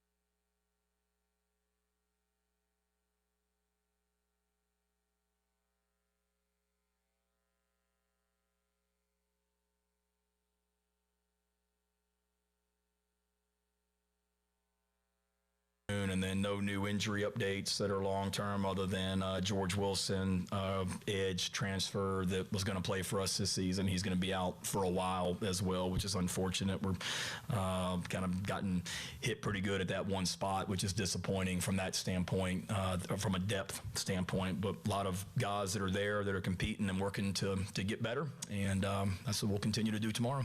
Shane Beamer speaking down at the football facility just a little while ago as the Gamecocks are getting closer to beginning to prep for Virginia Tech. Shane touched on that as well as part of today's Q&A and we'll have more from him coming up in just a minute. Before we get back into that, real quick, Rocky wants to weigh in on our potential of Charlotte as a Major League Baseball expansion city. Hey, Rock, how you doing? Hey, Jay, and I was telling Kerry, I'm okay. I'm gonna push back a little bit. I don't want to push back, but I think, look, there in the Southeast, there's one team, and it's the Atlanta Braves, and that's my team.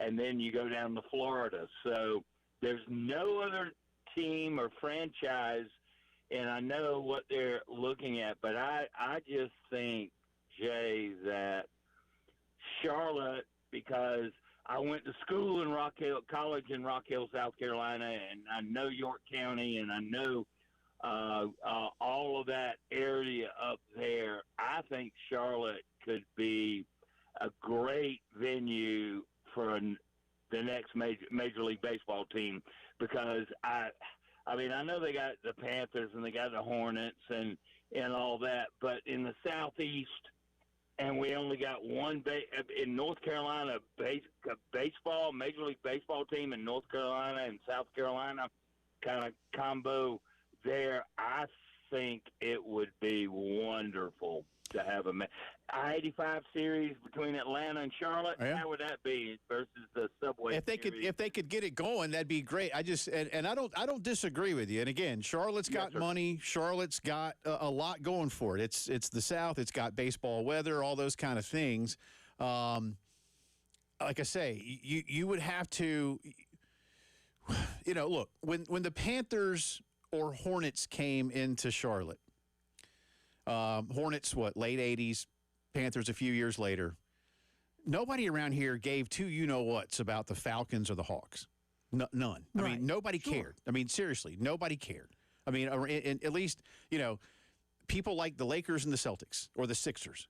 Mm-hmm. They like the Redskins and the Cowboys and the Dolphins and the Steelers. Mm-hmm. But everybody loves the Braves. You know why?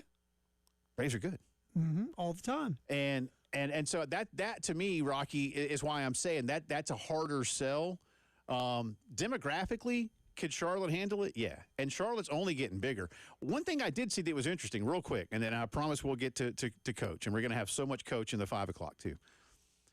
I did see that there could be a group in Raleigh, the Raleigh-Durham area, that might want to push for Major League Baseball as well. And could that be just a little bit different, just a little bit farther away, just a little bit more of a tweak in demographics? The thing is, Raleigh-Durham, while pretty big these days, is still not Charlotte big. No, but it is the fastest growing city in America. It's growing. Yes. And it's growing primarily with people from up north that might want something new. To me, Rocky, the biggest thing is the dominance that the Atlanta Braves have in this region. Mm-hmm. And this year, I'm a fan, so I'll be careful.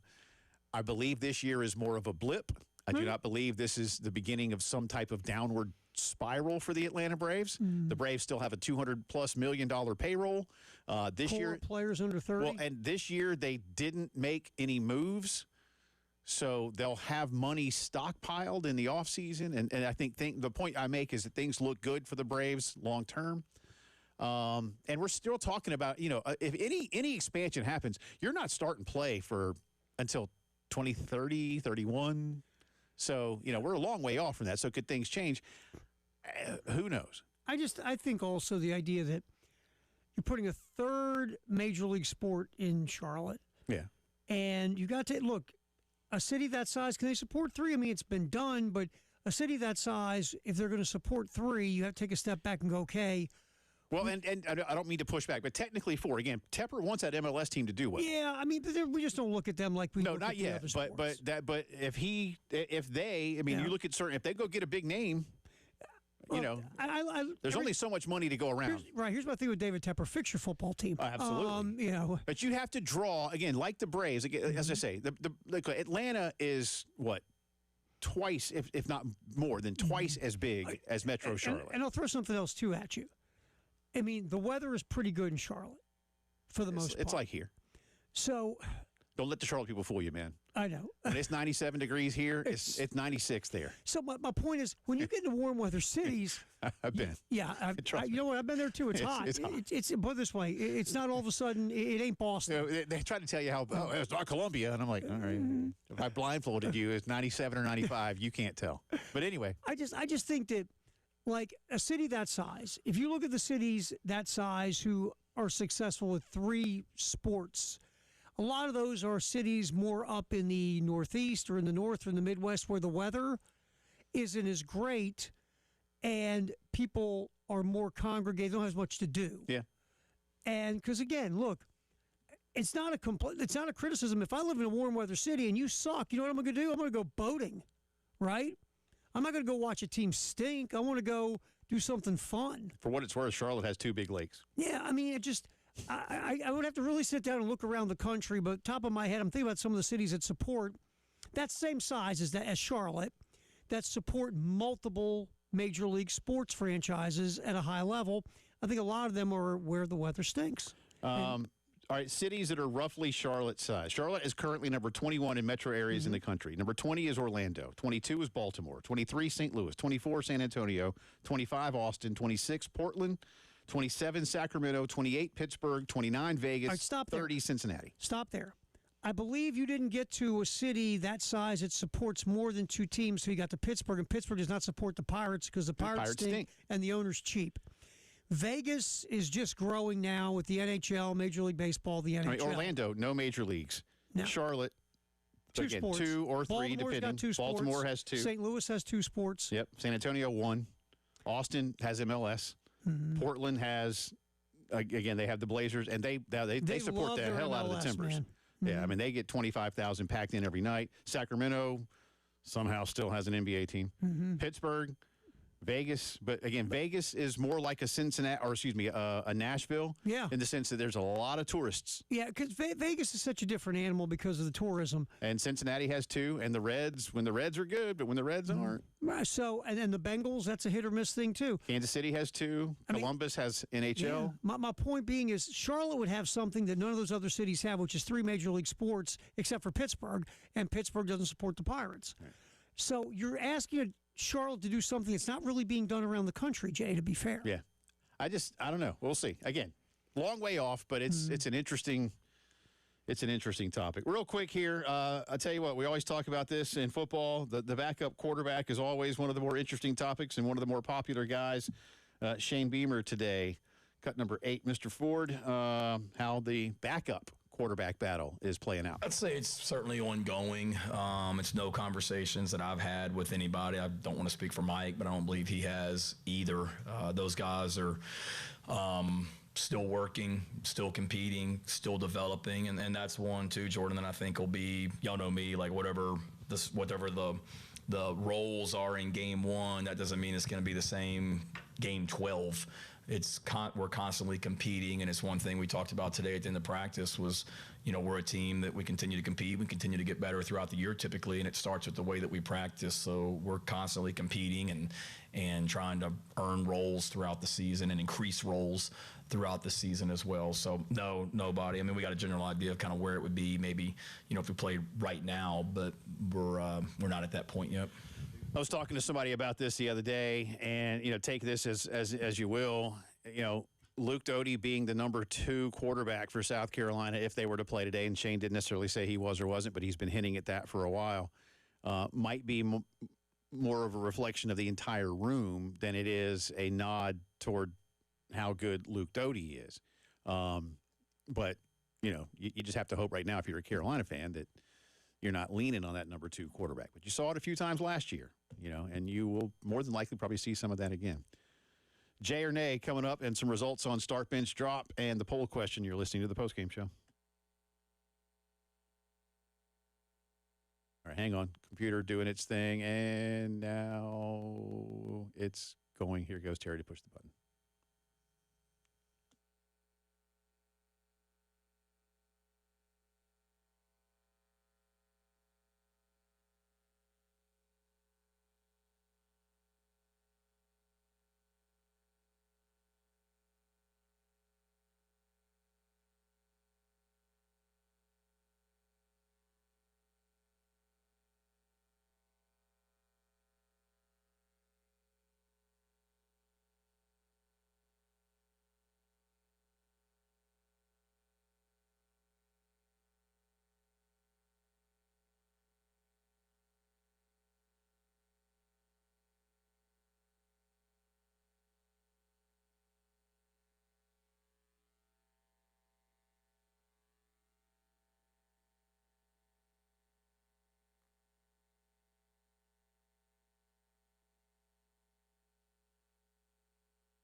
All right, welcome back in. Post-game show rolling on here on this Tuesday. Top of the hour headlines coming up for you in just a bit. And we will have our Gamecock notebook with plenty more sound from Coach Beamer, and we'll include some of that in the drive around the SEC as well. And again, it's part of the drive around today. Who knew? But today, miraculously, the Southeastern Conference added 7 more national championships. Phenomenal. It's a big day for the Southeastern Conference. Big day. Big day. So yes. we have that going on. How's our guys in Irmo doing? Let's see. We are right now. Well, they've gone to break, so I can't give you the full update. What commercials on? It is still okay. It's 1-0 here. They just came back. Thank you. 1-0. We're going to the top of the 6th. The Irmo team is the visitor, so they'll be hitting, trying to preserve their lead or add to their lead. And Honolulu is the home team, so they'll get a chance in the bottom half. Loser goes home. Irmo kids need their version of. Well, their ace went Dennis yesterday. Eckersley. They need a closer. I don't know who, Eck or Rivera, somebody. Yeah, they need a closer. So hopefully they can hang on and keep alive, man. So, again, we've been talking about the potential. And, look, I don't want anybody – listen, I'm not trying to, start some kind of thing with Charlotte folk. Again, I talk about my Aunt Judy all the time, who grew up in Gaffney but has lived in Charlotte since the 60s or 70s. I don't know, 70s. Mm-hmm. Our buddy Ryan McGee lives in Charlotte. I got I know tons of people from York County. Mm-hmm. I'm not here to do a thing. Mm-hmm. But a Major League Baseball team is a very different animal than... You have 81 home games. Yeah, and you got to draw from other places. And could you? Sure. But, again, you're going to have to turn hundreds of thousands, I'll say hundreds of thousands of people into instant Charlotte whatever fans that have grown up, and their dads and moms have grown up, and their grandmoms and granddads have grown up as Atlanta Braves fans. Or you have to be so good for such a period of time, you start to pull the people that would drive from the Charlotte area to Atlanta now go, you know what? Team here's really good. I'll save myself a drive. Yeah. Because if not, it's going to be, all right, schedule comes out. All right, Braves are here in May. I'll go to that. Braves are here in August. And I think we went over it. Markets the size of Charlotte aren't really carrying 3 major league sports. Yeah, I started the list for a guy who just called, and we appreciate the call. Yeah. He mentioned Tampa. I started at number 20 in the country in metro areas. Each of the cities that we named are less than 3 million. Tampa is a much bigger city than Charlotte. It doesn't feel like it, but it's got like 600,000 more people than Charlotte metro. That's a lot of people. You said it was number 17 on the list. Yeah, Tampa's... So it's bigger. When we were looking at cities around the size of Charlotte, that's from 20 to 30. That's 20% bigger. That's a lot. It's just tough to carry 3 major league sports franchises successful. And by the way, the Rays, even when they were at their peak, nobody went. And I know people will say that ballpark's terrible. It's in a bad location. But I'll just say this. There are more people at the local library than at Rays games. Matter of fact, people went to study at Rays games because it was quiet. Could. Very quiet. All right, let's do a little... you want a little Jay or Nay here, man? Let's do it. Before you make everybody mad in the city of Charlotte? I know. Sorry, Charlotte. No, you're not. You're really not that sorry. Well... All right, Jay or Nay? I'm going to get you out of this now and move on to something else. I'm going to save you. Jay or Nay? Charlotte have a team? No. Nay. Jay or Nay? Daniel Jones, the starting quarterback of the Indy Colts. Jay or Nay over Anthony Richardson? Well, I guess Jay, because, Anthony didn't win the job, and I think they really want him to. I was going to say, what does that tell you? The guy they want to win the job, they really want him to. Yep. And they brought in Shane Steichen to be a guy who's going to coach him up. Well, guess what? Daniel Jones is the starter. Ain't happening. Joe Flacco, the starter in Cleveland. Jay or Nay? Jay, again, every other one of them's hurt. Mm-hmm. This wasn't supposed to be this way. Every one of them's hurt. Where's Brian Sipe? Where's Vinny Testaverde? I was thinking, a little Frank Ryan from the 60s. Who's older? Some Bernie Kosar. Who's older? Yeah, Kosar or Flacco? Joe Flacco? Who's older? Joe is 40, man. All right, baseball now. Jay or Nay, the Padres will overtake the Dodgers and win the West. They're only 2 back. Dodgers are scuffling. Nay. Dodgers will be fine come September. Jay or Nay, the Houston Astros will gack up the American League West, and the Seattle Mariners will win their first division title since 2001, Jay. Well, I'll do my heart thing here. I'm going to say Jay because I want to wish that into existence because while the Astros are not in my division, my order of hate in Major League Baseball goes Mets, Phillies, Astros. Think about the Mariners. It's been since Ichiro was a rookie since they've won that division. I would love to see them get to the World Dude, Series. Ichiro just went to the Hall of Fame. Think about it for a minute. I love Ichiro, man. Yeah, I was in Seattle when he was a rookie and won the MVP and everything. That was a thing. I got an man. Ichiro rookie. How much is it worth? $7 billion. Really? Oh, Terry, it's been fun working with you. Hour 3, some headlines and a lot more from Shane Beamer coming up.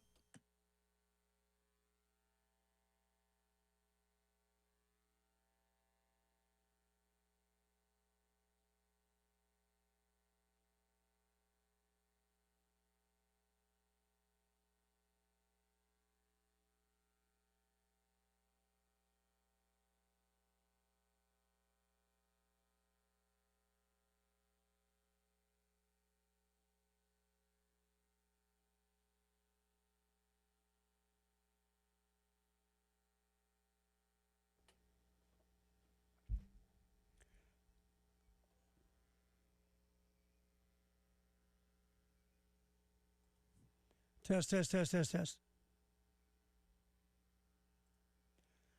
Quick check on the traffic. We have some accidents around the Midlands. Cox Ferry Road near South Carolina 243, Nazareth Road. Also Longs Pond Road at 2 Notch. Divine Street at Woodrow Street. Percival Road between Clemson Road and Spears Creek Church Road. 2 Notch Road at Clemson Road. Couple at US 176.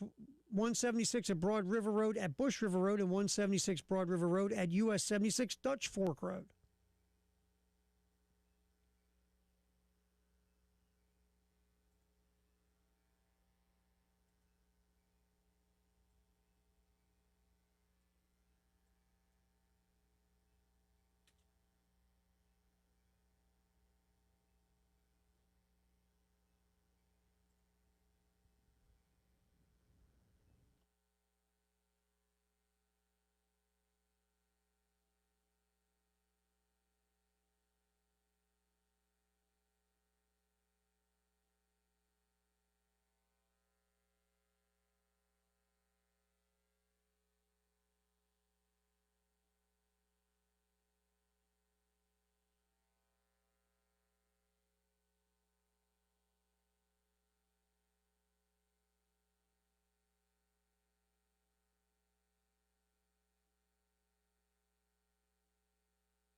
Quick check on the roads. We have our share of accidents. Cox Ferry Road near South Carolina 243, Nazareth Road.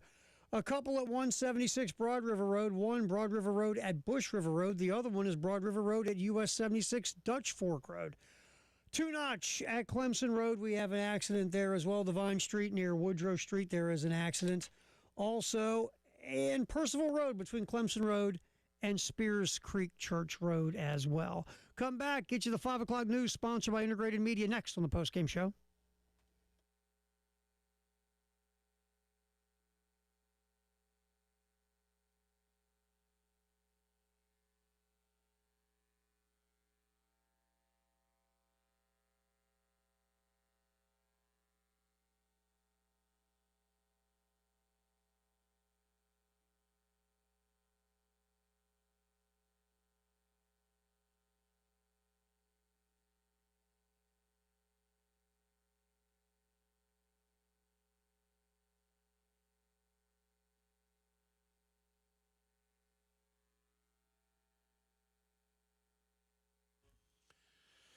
It is 5 o'clock news time here on this Tuesday. Welcome back in. It's also the final hour of the post-game show alongside Terry Ford. I'm Jay Phillips. Appreciate you being with us.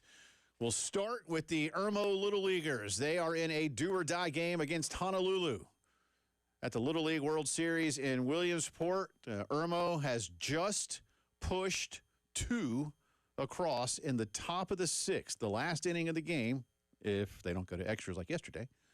So they have just ended the top of the 6th, too. A pop out in the infield means Irmo pushes 2 across, so it's 3-0 Irmo. And the Honolulu team will have their final at-bat here. So a chance to tie or win or push it to extras. Otherwise, Irmo moves on, and Honolulu heads back out west. So we will keep you updated on that over the course of the next 10 or 15 minutes. In the meantime, Shane Beamer spoke today as South Carolina held its second scrimmage of August camp over the weekend. But the big news that still hovers around South Carolina football is the eligibility of tailback Rasul Faison. And Coach Beamer, of course, addressing that today, amongst other things. And here is what he had to say about where things stand with Rasul. I think we're just in line. We've given them Phil everything that they've asked, and they've come back a couple times in the last few months with just wanting a little bit more. And I think that process, that communication has been very clear and concise. And from what I understand is just there's a, obviously the one that I'm most worried about is this one, but there's also other cases like you're alluding to as well, and I think they're kind of just, we're in line, if you will. I don't know the logistics of how everything works there at the NCAA, but it's not a matter at this point of they don't have what they need. Now, they may call me as soon as I walk out of here or call us and say they still need some clarity on this scenario, but until they tell me otherwise, I think we're just in line. Yesterday, for those of you who didn't see it, to kind of go, and by the way, Shane, don't worry, nobody knows how things work up there. It's not just you. It's not a you thing. But no, in all seriousness, yesterday, the attorney that Rasul Faison and his family hired, Darren Heitner, who's based out of Miami and has won cases in court against the NCAA, did finally tweet out, hey, NCAA, and I'm paraphrasing now, hey, NCAA, you have what you need. Don't make us come after you. There you go. So, because a lot of you, and you and I touched on this last week, a lot of people have asked, why hasn't Rasul sued the way Diego Pavia and a few other kids have? Mm-hmm. And as we said, it's because the belief was the NCAA simply did not have all of the information or documentation they needed to make a ruling. Now they do. Well, you know who else has all the documentation they need? The lawyer. Yeah. And so, look. That's why he said what he said today. Yeah, right? yeah.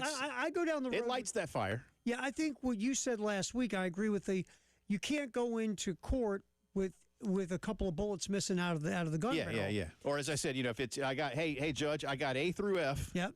And I got I, J, K, and L. All right. And the judge goes, all right, well, where's G and H? I don't know. And the judge is going to go, well, then why'd you come to me? I think Heitner's got G and H now. Now he has G and H. Now you can go public and say, don't make us come after you, because now you got the goods, right? Yeah. You can't go into a machine gun fight with a squirt gun. Right.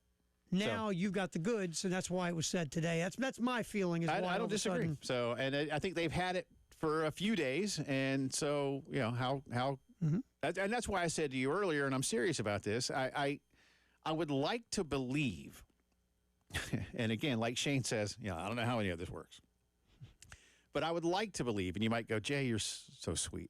You're just so naive. You're a cute little man. That the NCAA eligibility office, whatever it's officially called, has otherwise looked at everything else and go, well, this checks out and this checks out, or, well, this doesn't and this doesn't and this doesn't, but if we have this, again, how much of this alters the balance in whatever direction? Because as we've said, as much of anything else, it isn't just, why won't you approve this? It's just make a bleeping decision. Right? Up or down. Right. Just make a decision for this young man and his family, his own angst. As like we've said, this is like, you went to a job interview months ago. Am I going to get this job? And they don't call you back. Or they're like, hey, did you have any other summer jobs? Right? Hey, do you have a car that you can get to work? Well, you didn't ask me that last time. No, but we are now. Yeah. And do you have any like documentation of your driving record all of a sudden? Right. You know, I mean, just it's like, why do you keep asking me things? Like, am I good enough for your job or not? So anyway, whatever was missing is that all they need. And again, it feels like, as I've said, there's optimism. Yes. And I've been told there's optimism, and they simply need some level of verification. And that's what it feels like. I can't say with an exact quote that's what it is, but that these missing pieces should be a no. We'll see. By the way, there'll be more that we have not on the NCAA portion of Rasul's situation, but the running back room. Shane had a couple of questions asked today about that. So, and some of the things that we've been talking about in terms of usage and practice reps and stuff. So we'll have that for you coming up as part of the Gamecock Notebook. Staying with football, Notre Dame today announcing that redshirt freshman C.J. Carr will be their starting quarterback when they open the season against Miami. That's a big road game next week. But C.J. Carr beats out Kenny Minchey after what basically a lot of folks around South Bend are saying was a very even competition. Carr is the grandson, by the way, of Lloyd Carr. I didn't know that till today. I didn't either. He was a ESPN 300 recruit, played at Purdue last season, transferred to South Bend, and replaces Riley Leonard. By the way, the kid, Angeli, who was supposed to, Steve Angeli, I believe the last name was, who was supposed to be winning that job this year. Remember, he was the number 2 last year behind Riley Leonard. Yeah. He's the starter at Syracuse now because once Carr showed up, and everybody thought, well, Carr's got the inside track. Old Steve-O went, you know what? I'm out of here. And he went and won the Syracuse starting gig.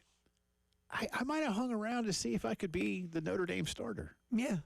You know? I don't disagree. Maybe he looked at the idea, look at the numbers that Kyle McCord put up last year at Syracuse. Maybe I'll go put up those numbers at with the Orange. I'm going to put you on the spot. Yep.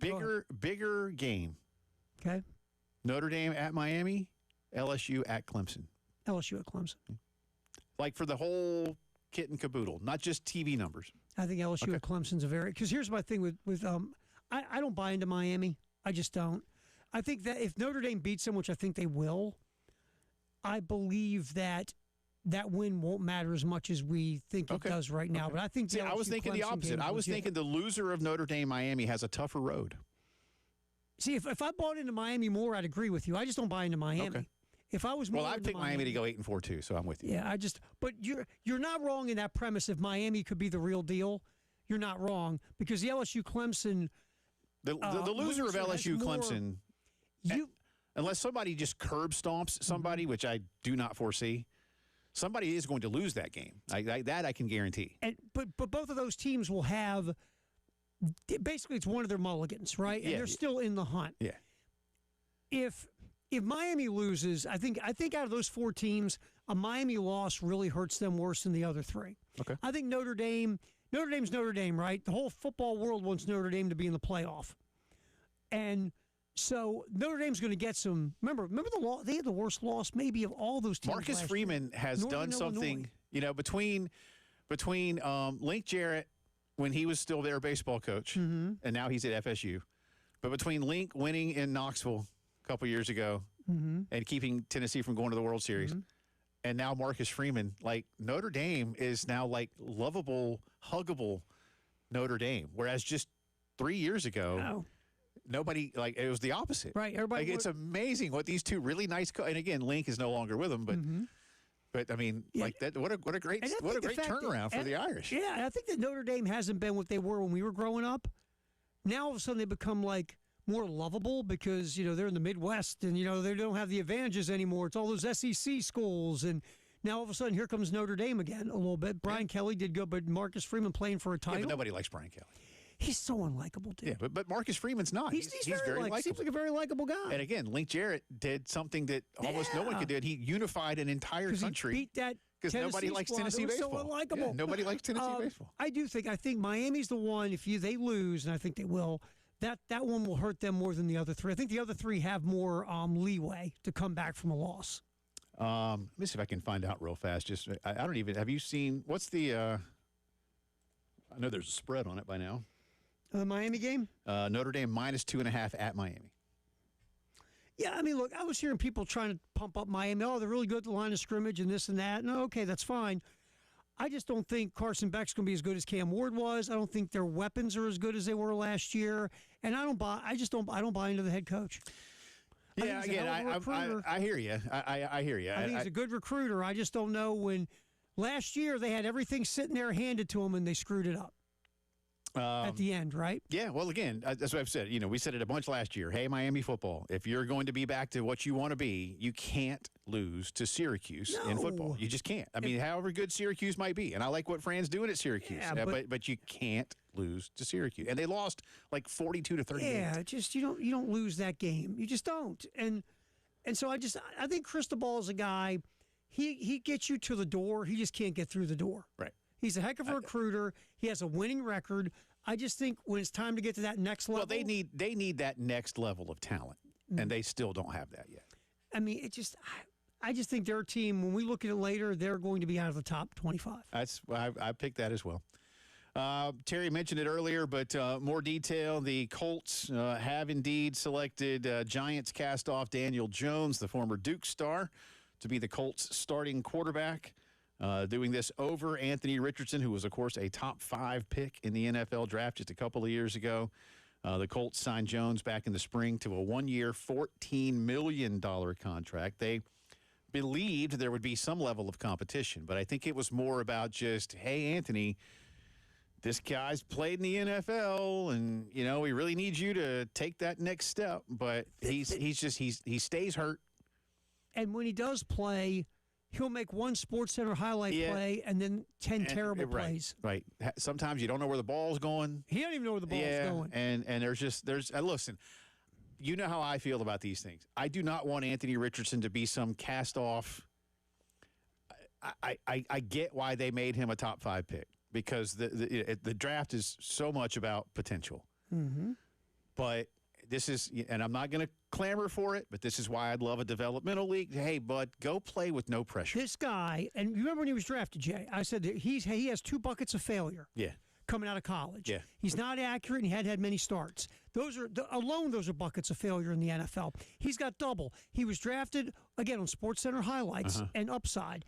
And I don't know if the Colts watched the game film or not, but obviously they didn't. I think they saw the combine and a couple of things. And but the point is, and to your point there, this cat was not ready to play in the NFL. No, he's not. He's not even him close. From the get-go. No, I know. Remember, you and I were doing a halftime show, and we sat there on the air going, "What the hell are they doing? They shouldn't be starting this guy." Well, and again, you got nowhere else to go play, and that's why I say you can have a flame-throwing left-handed pitcher. And when you send him to AA and AAA, you're like, hey, son, winning and losing does not matter here. Go develop. Just throw your curveball, throw your changeup. If you hit somebody, fine. If you walk 10 tonight, don't worry about it. NBA, hey, go to the G League. If you foul a bunch of dudes, if you're clanging bricks, we're going to get you there. NFL, there is no development. But here's league. the other part. We have to win the game. Think about this. The way the rookie contracts are structured in the NFL, the quarterback very rarely gets that chance like Aaron Rodgers did for years to sit and watch, right? Yep. Breaking news, good news, Irmo has just defeated Honolulu, and the Irmo Little Leaguers will advance in the Little League World Series. I'll get you the schedule later as to who they play next. I think they play the winner of another elimination game that's coming up in just a little bit. But Irmo has just beaten Honolulu 3-0, scored early, and then put 2 on the board in the 6th with a little insurance. Honolulu got a couple of kids on, but could not push them across. So way to go. So Rivera come in to shut the door? Irmo Little Leaguers. And I hate to say this, man, call third strike into the game. Oh. Got to swing the bat. Got to get that bat off your shoulder, man. All right, more from Shane Beamer on what the running back room looks like, more from his press conference as August camp rolls on. Our Gamecock Notebook is next.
AAA Heating and Air, ready to make sure that you're nice and comfortable all the time. Love what Roy and Dana and the crew have done for my family, whether it has been through the years a quick repair, even as something as simple. I was telling a friend of mine the other day who said, "Hey, how much have they done?" And I was like, "Just call them, all right? They're fantastic." But we had something as simple as like the drain line on one of our AC units just clogged up, and within, I don't know, seriously, y'all, 20 minutes once they got there, bang, bang, bang, done. Or getting a new unit put in on the upstairs where my kids sleep because they were a little hot and tired and didn't like that.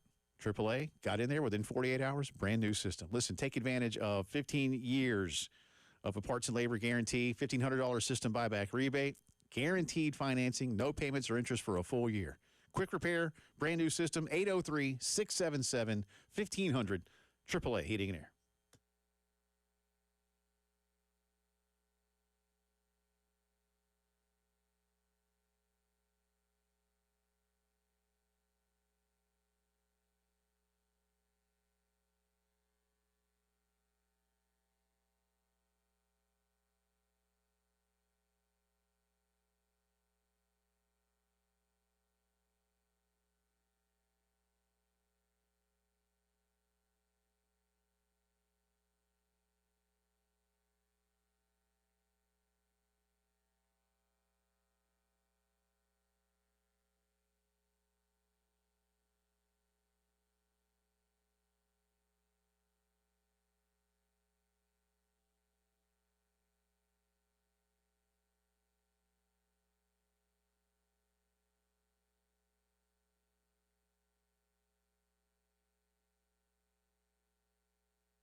Twenty minutes after 5 o'clock here on a Tuesday afternoon. Jay and Terry with you.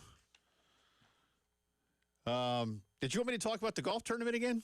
Is that what that was supposed to? Was I supposed to? Yeah, talk about that golf All right, tournament I again. couldn't remember what you asked me to Hey, do. Jay, why don't you talk about that golf tournament again? I'll do that for you. I was looking up when the Irmo Little Leaguers play again, so I knew you.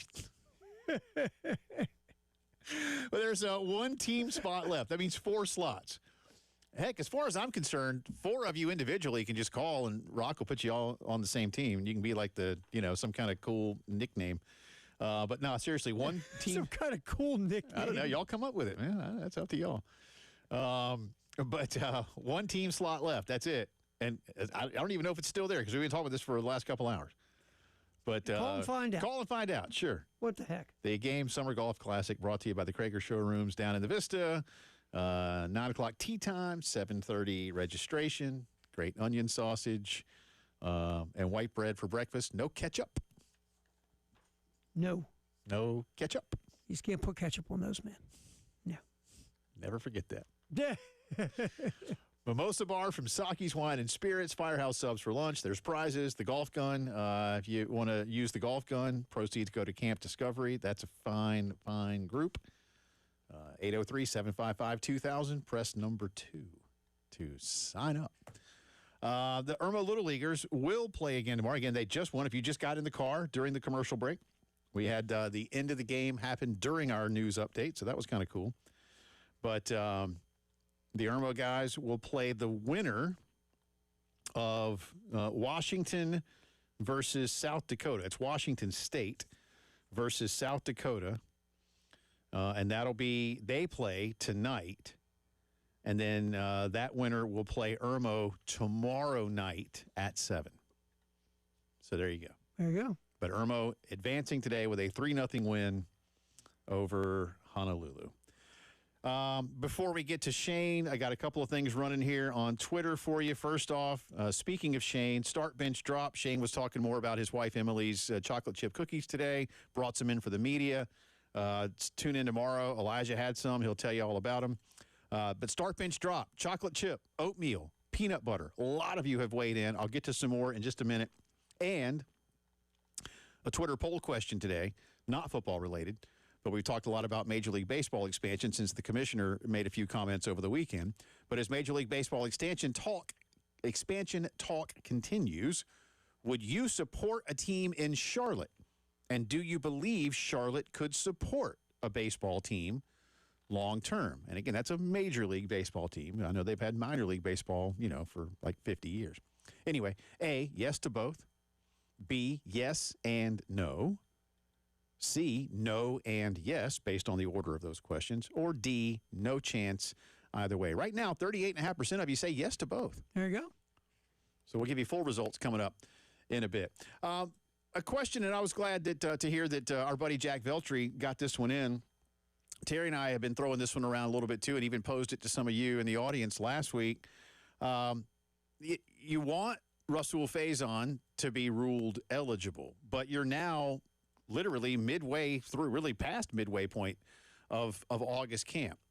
And you know that Howell and Fuller and Augustave and Attaway are eligible to play and will play. So Shane asked by Jack today, how are you handling Rasul's workload when you still don't know what his status is? Yeah, just that from Sewell's standpoint, it's let's get him ready to play, but we also got to have these other guys ready to play. And thankfully, all those other guys are guys that have been here in our program that have been repping. It's not like they just got here. And then Sewell had a little bit of a shoulder bruise last week where he was a little bit limited last week. So that gave those guys an opportunity, those other ones, to get in there and get some reps. So for us, it's really just get all those guys ready to play, prepare like Sewell's playing, prepare him as that he's playing from a rep standpoint. And we haven't had a conversation where I told Coach Blackwell, hey, let's not use him here because we don't know. It's more, let's plan on him playing and let's do what we would do if there wasn't an eligibility issue. Also, though, understanding that we've got other running backs that are going to play, whether Sewell's eligible or not. You're going to see more than one or two running backs out there. So let's get those guys ready to go. And in terms of Fuller, Attaway, and Howell, I think Gamecock fans have an understanding of them. So before we comment on what Shane just said, Terry, cut number 19 on that same list, please. Here was Shane today, because the one guy that did come in after spring ball was Isaiah Augustave from Colorado, who was the Buffalo's #1 running back last year. How has he done in acclimating with the Gamecocks? Yeah, we're really excited about him. I mean, you forget that he just got here in the summertime. He's got speed. He's got explosiveness. He had the longest run, at least in a scrimmage, of the preseason the other day, where he broke a tackle and had a 60, 70-yard run, which was impressive to see. We need that explosiveness at the running back position for sure, and that's what I've seen. He's a guy that very serious about his work, can run. He's got size. He's got an explosiveness to him when he hits the hole. He's a hard runner, and has been really good for us on special teams as well because of his size and speed of getting downhill. I'm curious, and we'll learn more, I suppose, at some point, Terry. It's just such an interesting transfer. Yeah. I think you've talked about it a lot. That Colorado offensive line last year was good, but it was built to protect Shedeur in the pass game situation. They didn't really want to run the ball that much. Again, Isaiah was their leading rusher and only had 400 and something yards from scrimmage. So it just they were not run heavy. No, because Shedeur had 4,000 something yards. Yeah, they only ran the ball to give Sanders' arm a rest. Yeah, and really I think just to try and do their best to keep defenses a little bit honest, but they pretty much knew it was going to be Shedeur to Travis as often as humanly possible, and it worked out pretty well for them. They ended up winning 9 games, right? But that's an interesting transfer in terms of him wanting to leave. What is it that Dion and the crew saw in him? What didn't they see? What was that conversation like when he was allowed to leave? And South Carolina knew they needed somebody, but I'm interested to see what that part of the development looks like. And again, we'll couple that in now with the previous answer that we got from Shane about Rasul's workload and how they handle things. Again, you and I speculated on how this looks, and you could probably, I think you and I talked about it last week, you could probably have Rasul repping equally or in whatever percentages you've chosen, whatever Coach Shula and Coach Blackwell have chosen for the offense up until, say, next Monday, right? Because then you're into full Virginia Tech mode. Right. But up until then, I don't know how much it really matters. Now, if we don't have a decision by next Monday, then maybe those percentages begin That's to when I'd change. love to come back and ask that question. Yeah. You get to Monday, Tuesday next week. Now, how are you prepping everybody? Camp is different from prep. Once you're prepping, and then because then prep is also readiness and again, knowing that the defensive tendencies, knowing your particular blocking assignments, blah blah blah, whatever. There's all those kinds of things. So otherwise, I don't know how much changes right now, but then you start to look at it again and go, dang, they're less than a week away from having to do full-on Virginia Tech prep. Still don't have a decision. Hey, because at some point you have to look at it what do the percentages start to dwindle if he's going to play? Real quick, I'll give you something. Augustave last year ran for 368 yards, 274 after contact. Run that through your skull real quick. It's a lot of yards after contact, man. In a limited sample size. And like I said, I think he only had 400 and something total from scrimmage, right? Just a few receiving yards here or there. And he broke 22 tackles in 81 attempps. Pretty good percentage. So he was a guy that put it this way. And what are his what's his size and what's his height and weight? I got to okay, that's fine. I don't know if you had that on. But regardless, it's just that's an interesting transfer. I think it is. I mean, South Carolina is a more talented team than Colorado, but Colorado gets a lot of pub. And Dion's done a good job recruiting, so we'll see. More from Shane as part of the drive around. And again, if you missed it, good news, SEC football fans, you got 7 more national titles. How? Hold on.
Well, we have some accidents around the Midlands. Wessinger Road at Cannon Road. Also, it's in Chapin. Two Notch Road at Brickyard Road. Personal Road between Clemson Road and Spears Creek Church Road. Also, Longs Pond Road at Two Notch. I-20 eastbound before Clemson Road, exit 80. Dutch Fork Road near Three Dog Road on Highway 76 and Cox Ferry Road near South Carolina 243 Nazareth Road. Also, construction. I-126 between Hugie Street and I-26. I-26 between Bush River Road and exit 108A and Old Sandy Run Road, exit 125. I-20 between I-26, exit 64, and Broad River Road, exit 65. We'll come back, drive around the SEC. More national championships. What a great day for the conference. We'll talk about that next on the postgame show.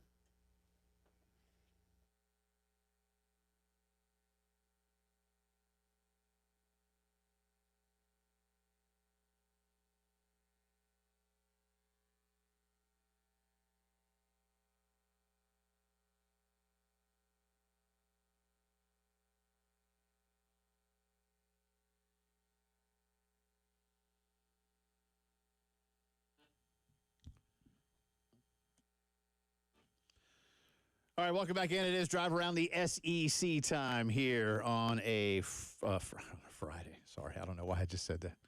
On a Tuesday. I'm just wishing my life away. You already said a little wishful thinking there, bro? Yeah, I guess so. But it's Tuesday. Sorry to everybody. Once again, real quick, not an SEC thing. Irmo Little Leaguers have beaten Honolulu today to advance in the losers bracket. It was 3-0. They now await the winner of a team from Washington State versus a team from South Dakota. I apologize for not knowing the cities. Those guys play tonight, Washington and South Dakota, and Irmo will play the winner tomorrow night at 7 o'clock. All right, first off, before we get to the really fun stuff, DJ Lagway finally took reps at quarterback for Florida yesterday, the first time since training camp began, but he's not full go as of yet. He is in a non-contact jersey, but he was at least on the field for 11-on-11 drills. Basically, Billy Napier said they had modified. It sounds like he's like the $6 million man for those of you of a certain age. He'd been modified in practice for 3 weeks. Him. Yeah. Well, that's what they said, that he had been modified. Not that he was in a modified practice, that he had been modified. I don't know what that means. Like, I really don't. I don't know what that means. Was it like a layman? I know what modify means, but I mean, like, did you lengthen one of his arms? Is it like the old Operation game? Well, yeah, like, I mean, like you modify, like people that work on cars, enthusiasts, like they modify his engine? Modify, yeah. You're like, what are we doing here? I don't know what that means. Okay, good. I'm not sure that's what you're going for there, Billy.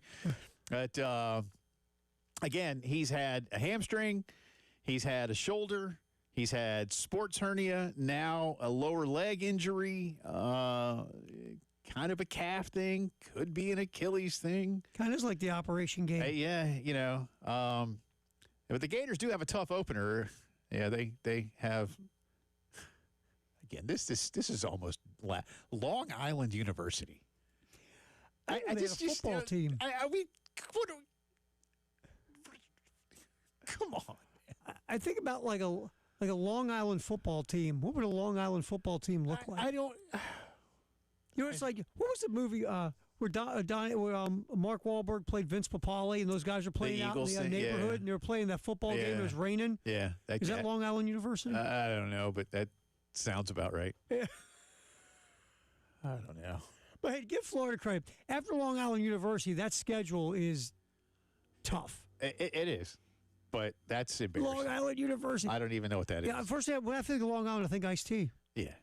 Right? That's what they are. That's what they are. The Ice-T pitchers. Is that what they're called? The Ice-T? That's their nickname, isn't it? The Ice-Ts, yeah. But anyway, DJ Lagway back, non-contact, after being modified in practice.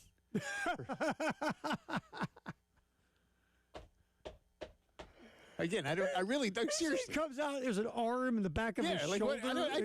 I don't know what that means. He's got two heads. That's all. I just want to know what that means. You didn't. I don't know. Anyway, But that's not the best news in the SEC today. Oh, this is so good. It just means more. And today, not only does it mean more, it means 7 more. That's right. 7 more national championships in football over the history of the sport. How, you ask? Because Auburn decided to just go back in the time machine and claim 7 titles that they had never claimed before. Remember, they were being fair until today.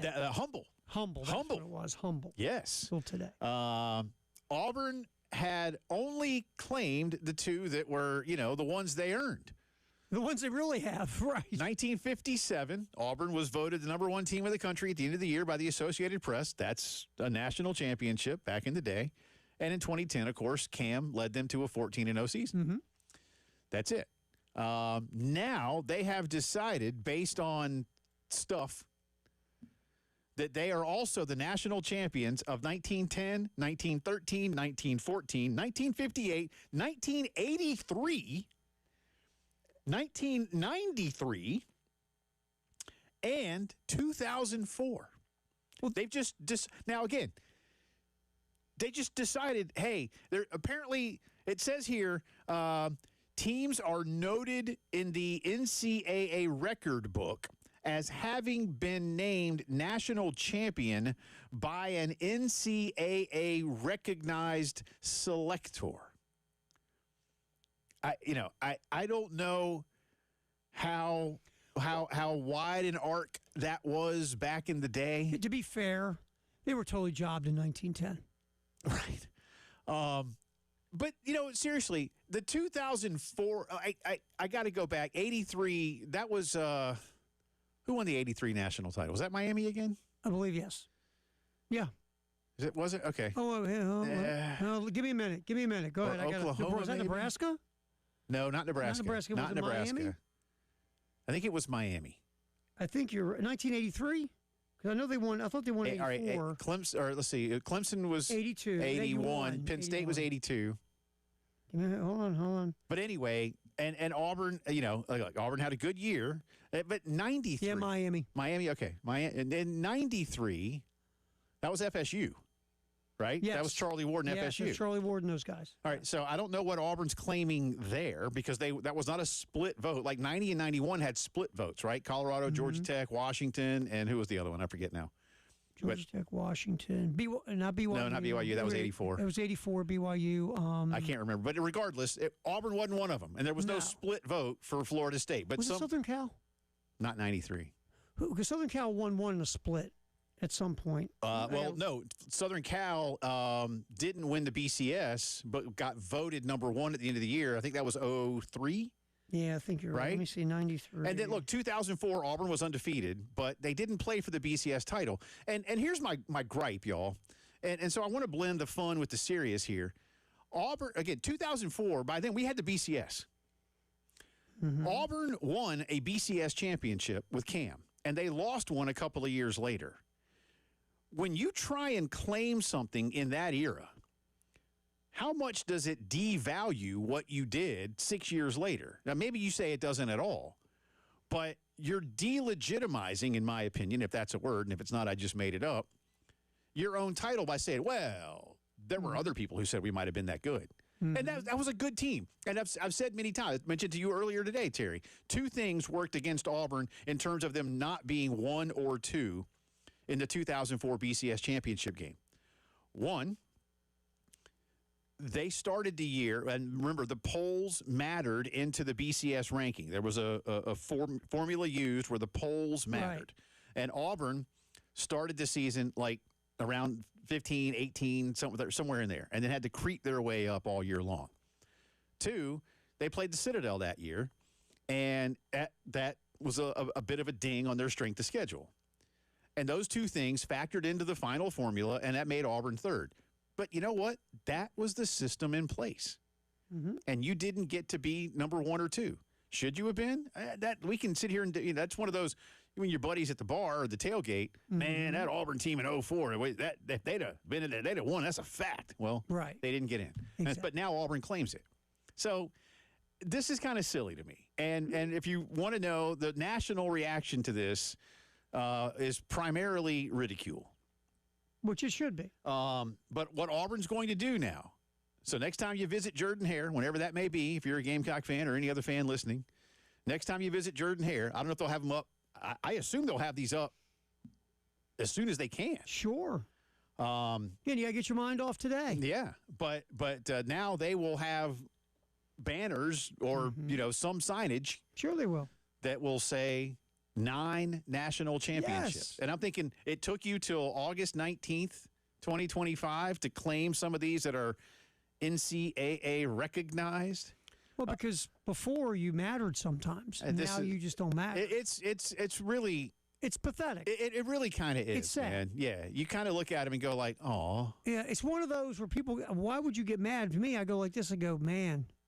yeah." I feel Because if you felt this way about championships from decades or even more than a century ago, Yeah. you'd have done something about it Right. by now.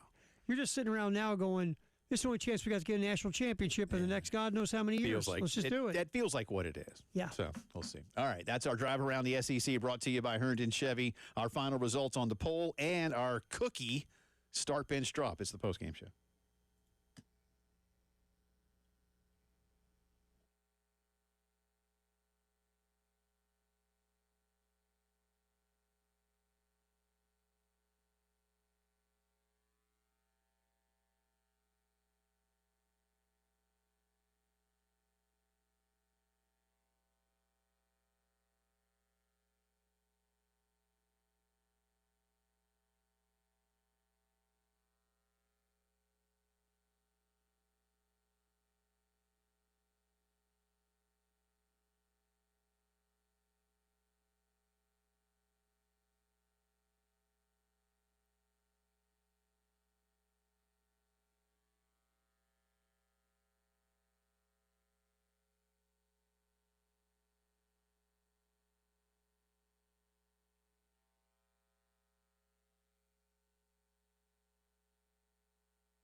All right, welcome back in. Final few minutes of the post-game show here on this Tuesday afternoon. Jay and Terry with you. A couple of things running today. I'm sorry, we were so busy this hour. We had a lot of fun talking about this earlier in the show. But today's start bench drop was inspired by Coach Beamer during his presser, once again touting the baking skills of his wife, Emily, and her chocolate chip cookies. And he apparently brought some in and shared with the media that were there. I didn't attend today's, but Elijah was there. Jack Veltri was there, and they will be giving reviews tomorrow while on the air. Well, why didn't we have them bring us cookies? Well, I'll see if Coach Beamer can get us an extra batch. Yeah. I don't know. I'll find somebody that knows him. I think and we've ask done him. a nice job of defending Miss Beamer's baking skills. Inspired by, I had you start bench drop chocolate chip, oatmeal, or peanut butter, and said, "What's your cookie depth chart?" We got a lot of them here, man. I'll try to see. Ben says he likes them in that order. So start chocolate chip, bench oatmeal, drop peanut butter. Let's see. Ted says I'm a fan of all three, but start chocolate chip, bench peanut butter, drop oatmeal. Barry, start peanut butter, bench oatmeal, drop chocolate chip. That's a rarity to have chocolate chip dropped. I know.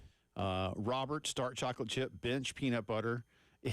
And he's another one, man. Some of you that have not liked oatmeal, and we've had like three or four different people eject oatmeal into a supermassive black hole. Those that don't like oatmeal, really, again, some bad things have happened to these people. This has been like, we should get stories. I mean, we should get more stories. You know, like we had another guy that said, "Don't allow oatmeal anywhere near the facility." Yeah. And then our buddy Greg Pinner, what was it that Greg said? He had an event. He used to run an event. Yeah, but what was it? He said. I forgot what he said about oatmeal. Yeah, I forget what he said about it. But now I can't go back. I got too many on here to go find it. But he mentioned, that oatmeal just ticked him off because they were always the leftovers or something. But he was like, I don't want anything to do with it. But man, those of you who don't like oatmeal really don't like oatmeal cookies. But I would say the prevailing numbers, again, for sure, chocolate chip was the starter. It's a pretty good mix. I haven't done the full math. It's really hard for me to tell. Chocolate chip is definitely the starter. Yeah, I agree with that. And if it were me, man,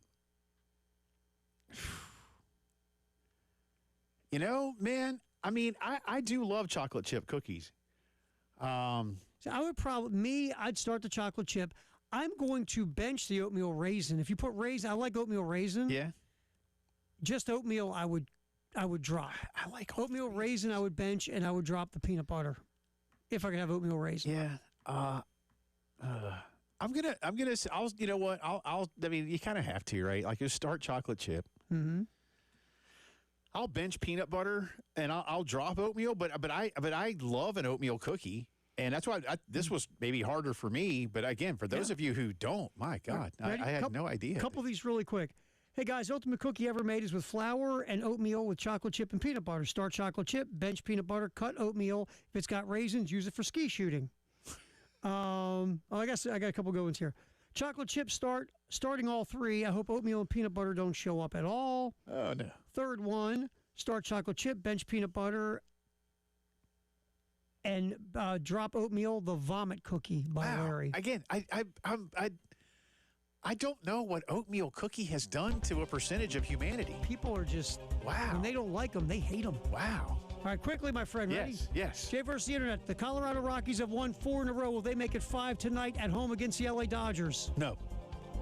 The Kansas City Royals have won 4 in a row. Will they make it 5 in a row at home against the Texas Rangers? Yes. The San Diego Padres have lost 4 straight. Will they break that losing streak at home versus the Giants? Yes. There we go. Nice work by you, the condensed version. Well, I don't know if it's got nice work or not. I think I crapped the bed last night. Yeah, And I didn't do well on Jay versus the Internet either. Ding ding. That was good, by the way. Thank you. I do it again. Oh, man. I tell you what, this cookie experiment has opened my eyes. Wow, man. I mean, just wow. I'm not gonna lie. Again, this is maybe the most spirited And I'm going to start bench drop we've had this I summer. never knew there was so much hate for oatmeal cookies. No, I mean, I'm kind of serious about that. Like, what did oatmeal cookies do to people? I get that you might not like certain, but this is not like No, this is intense hate. it's not like kale and beet cookies. No. Some people might eat those before I they think eat the they oatmeal. might, man. That's crazy. Like, what happened? By the way, real quick, 36.2% of you do believe Charlotte can handle a baseball team, and you would support them. But in second place, no chance either way, 27.5%. Should Charlotte be in the running for a Major League Baseball expansion team? That's still to be determined over the next couple of years. Good stuff today. More tomorrow from Shane Beamer and more on Gamecock Camp. For Terry, I'm Jay. See ya.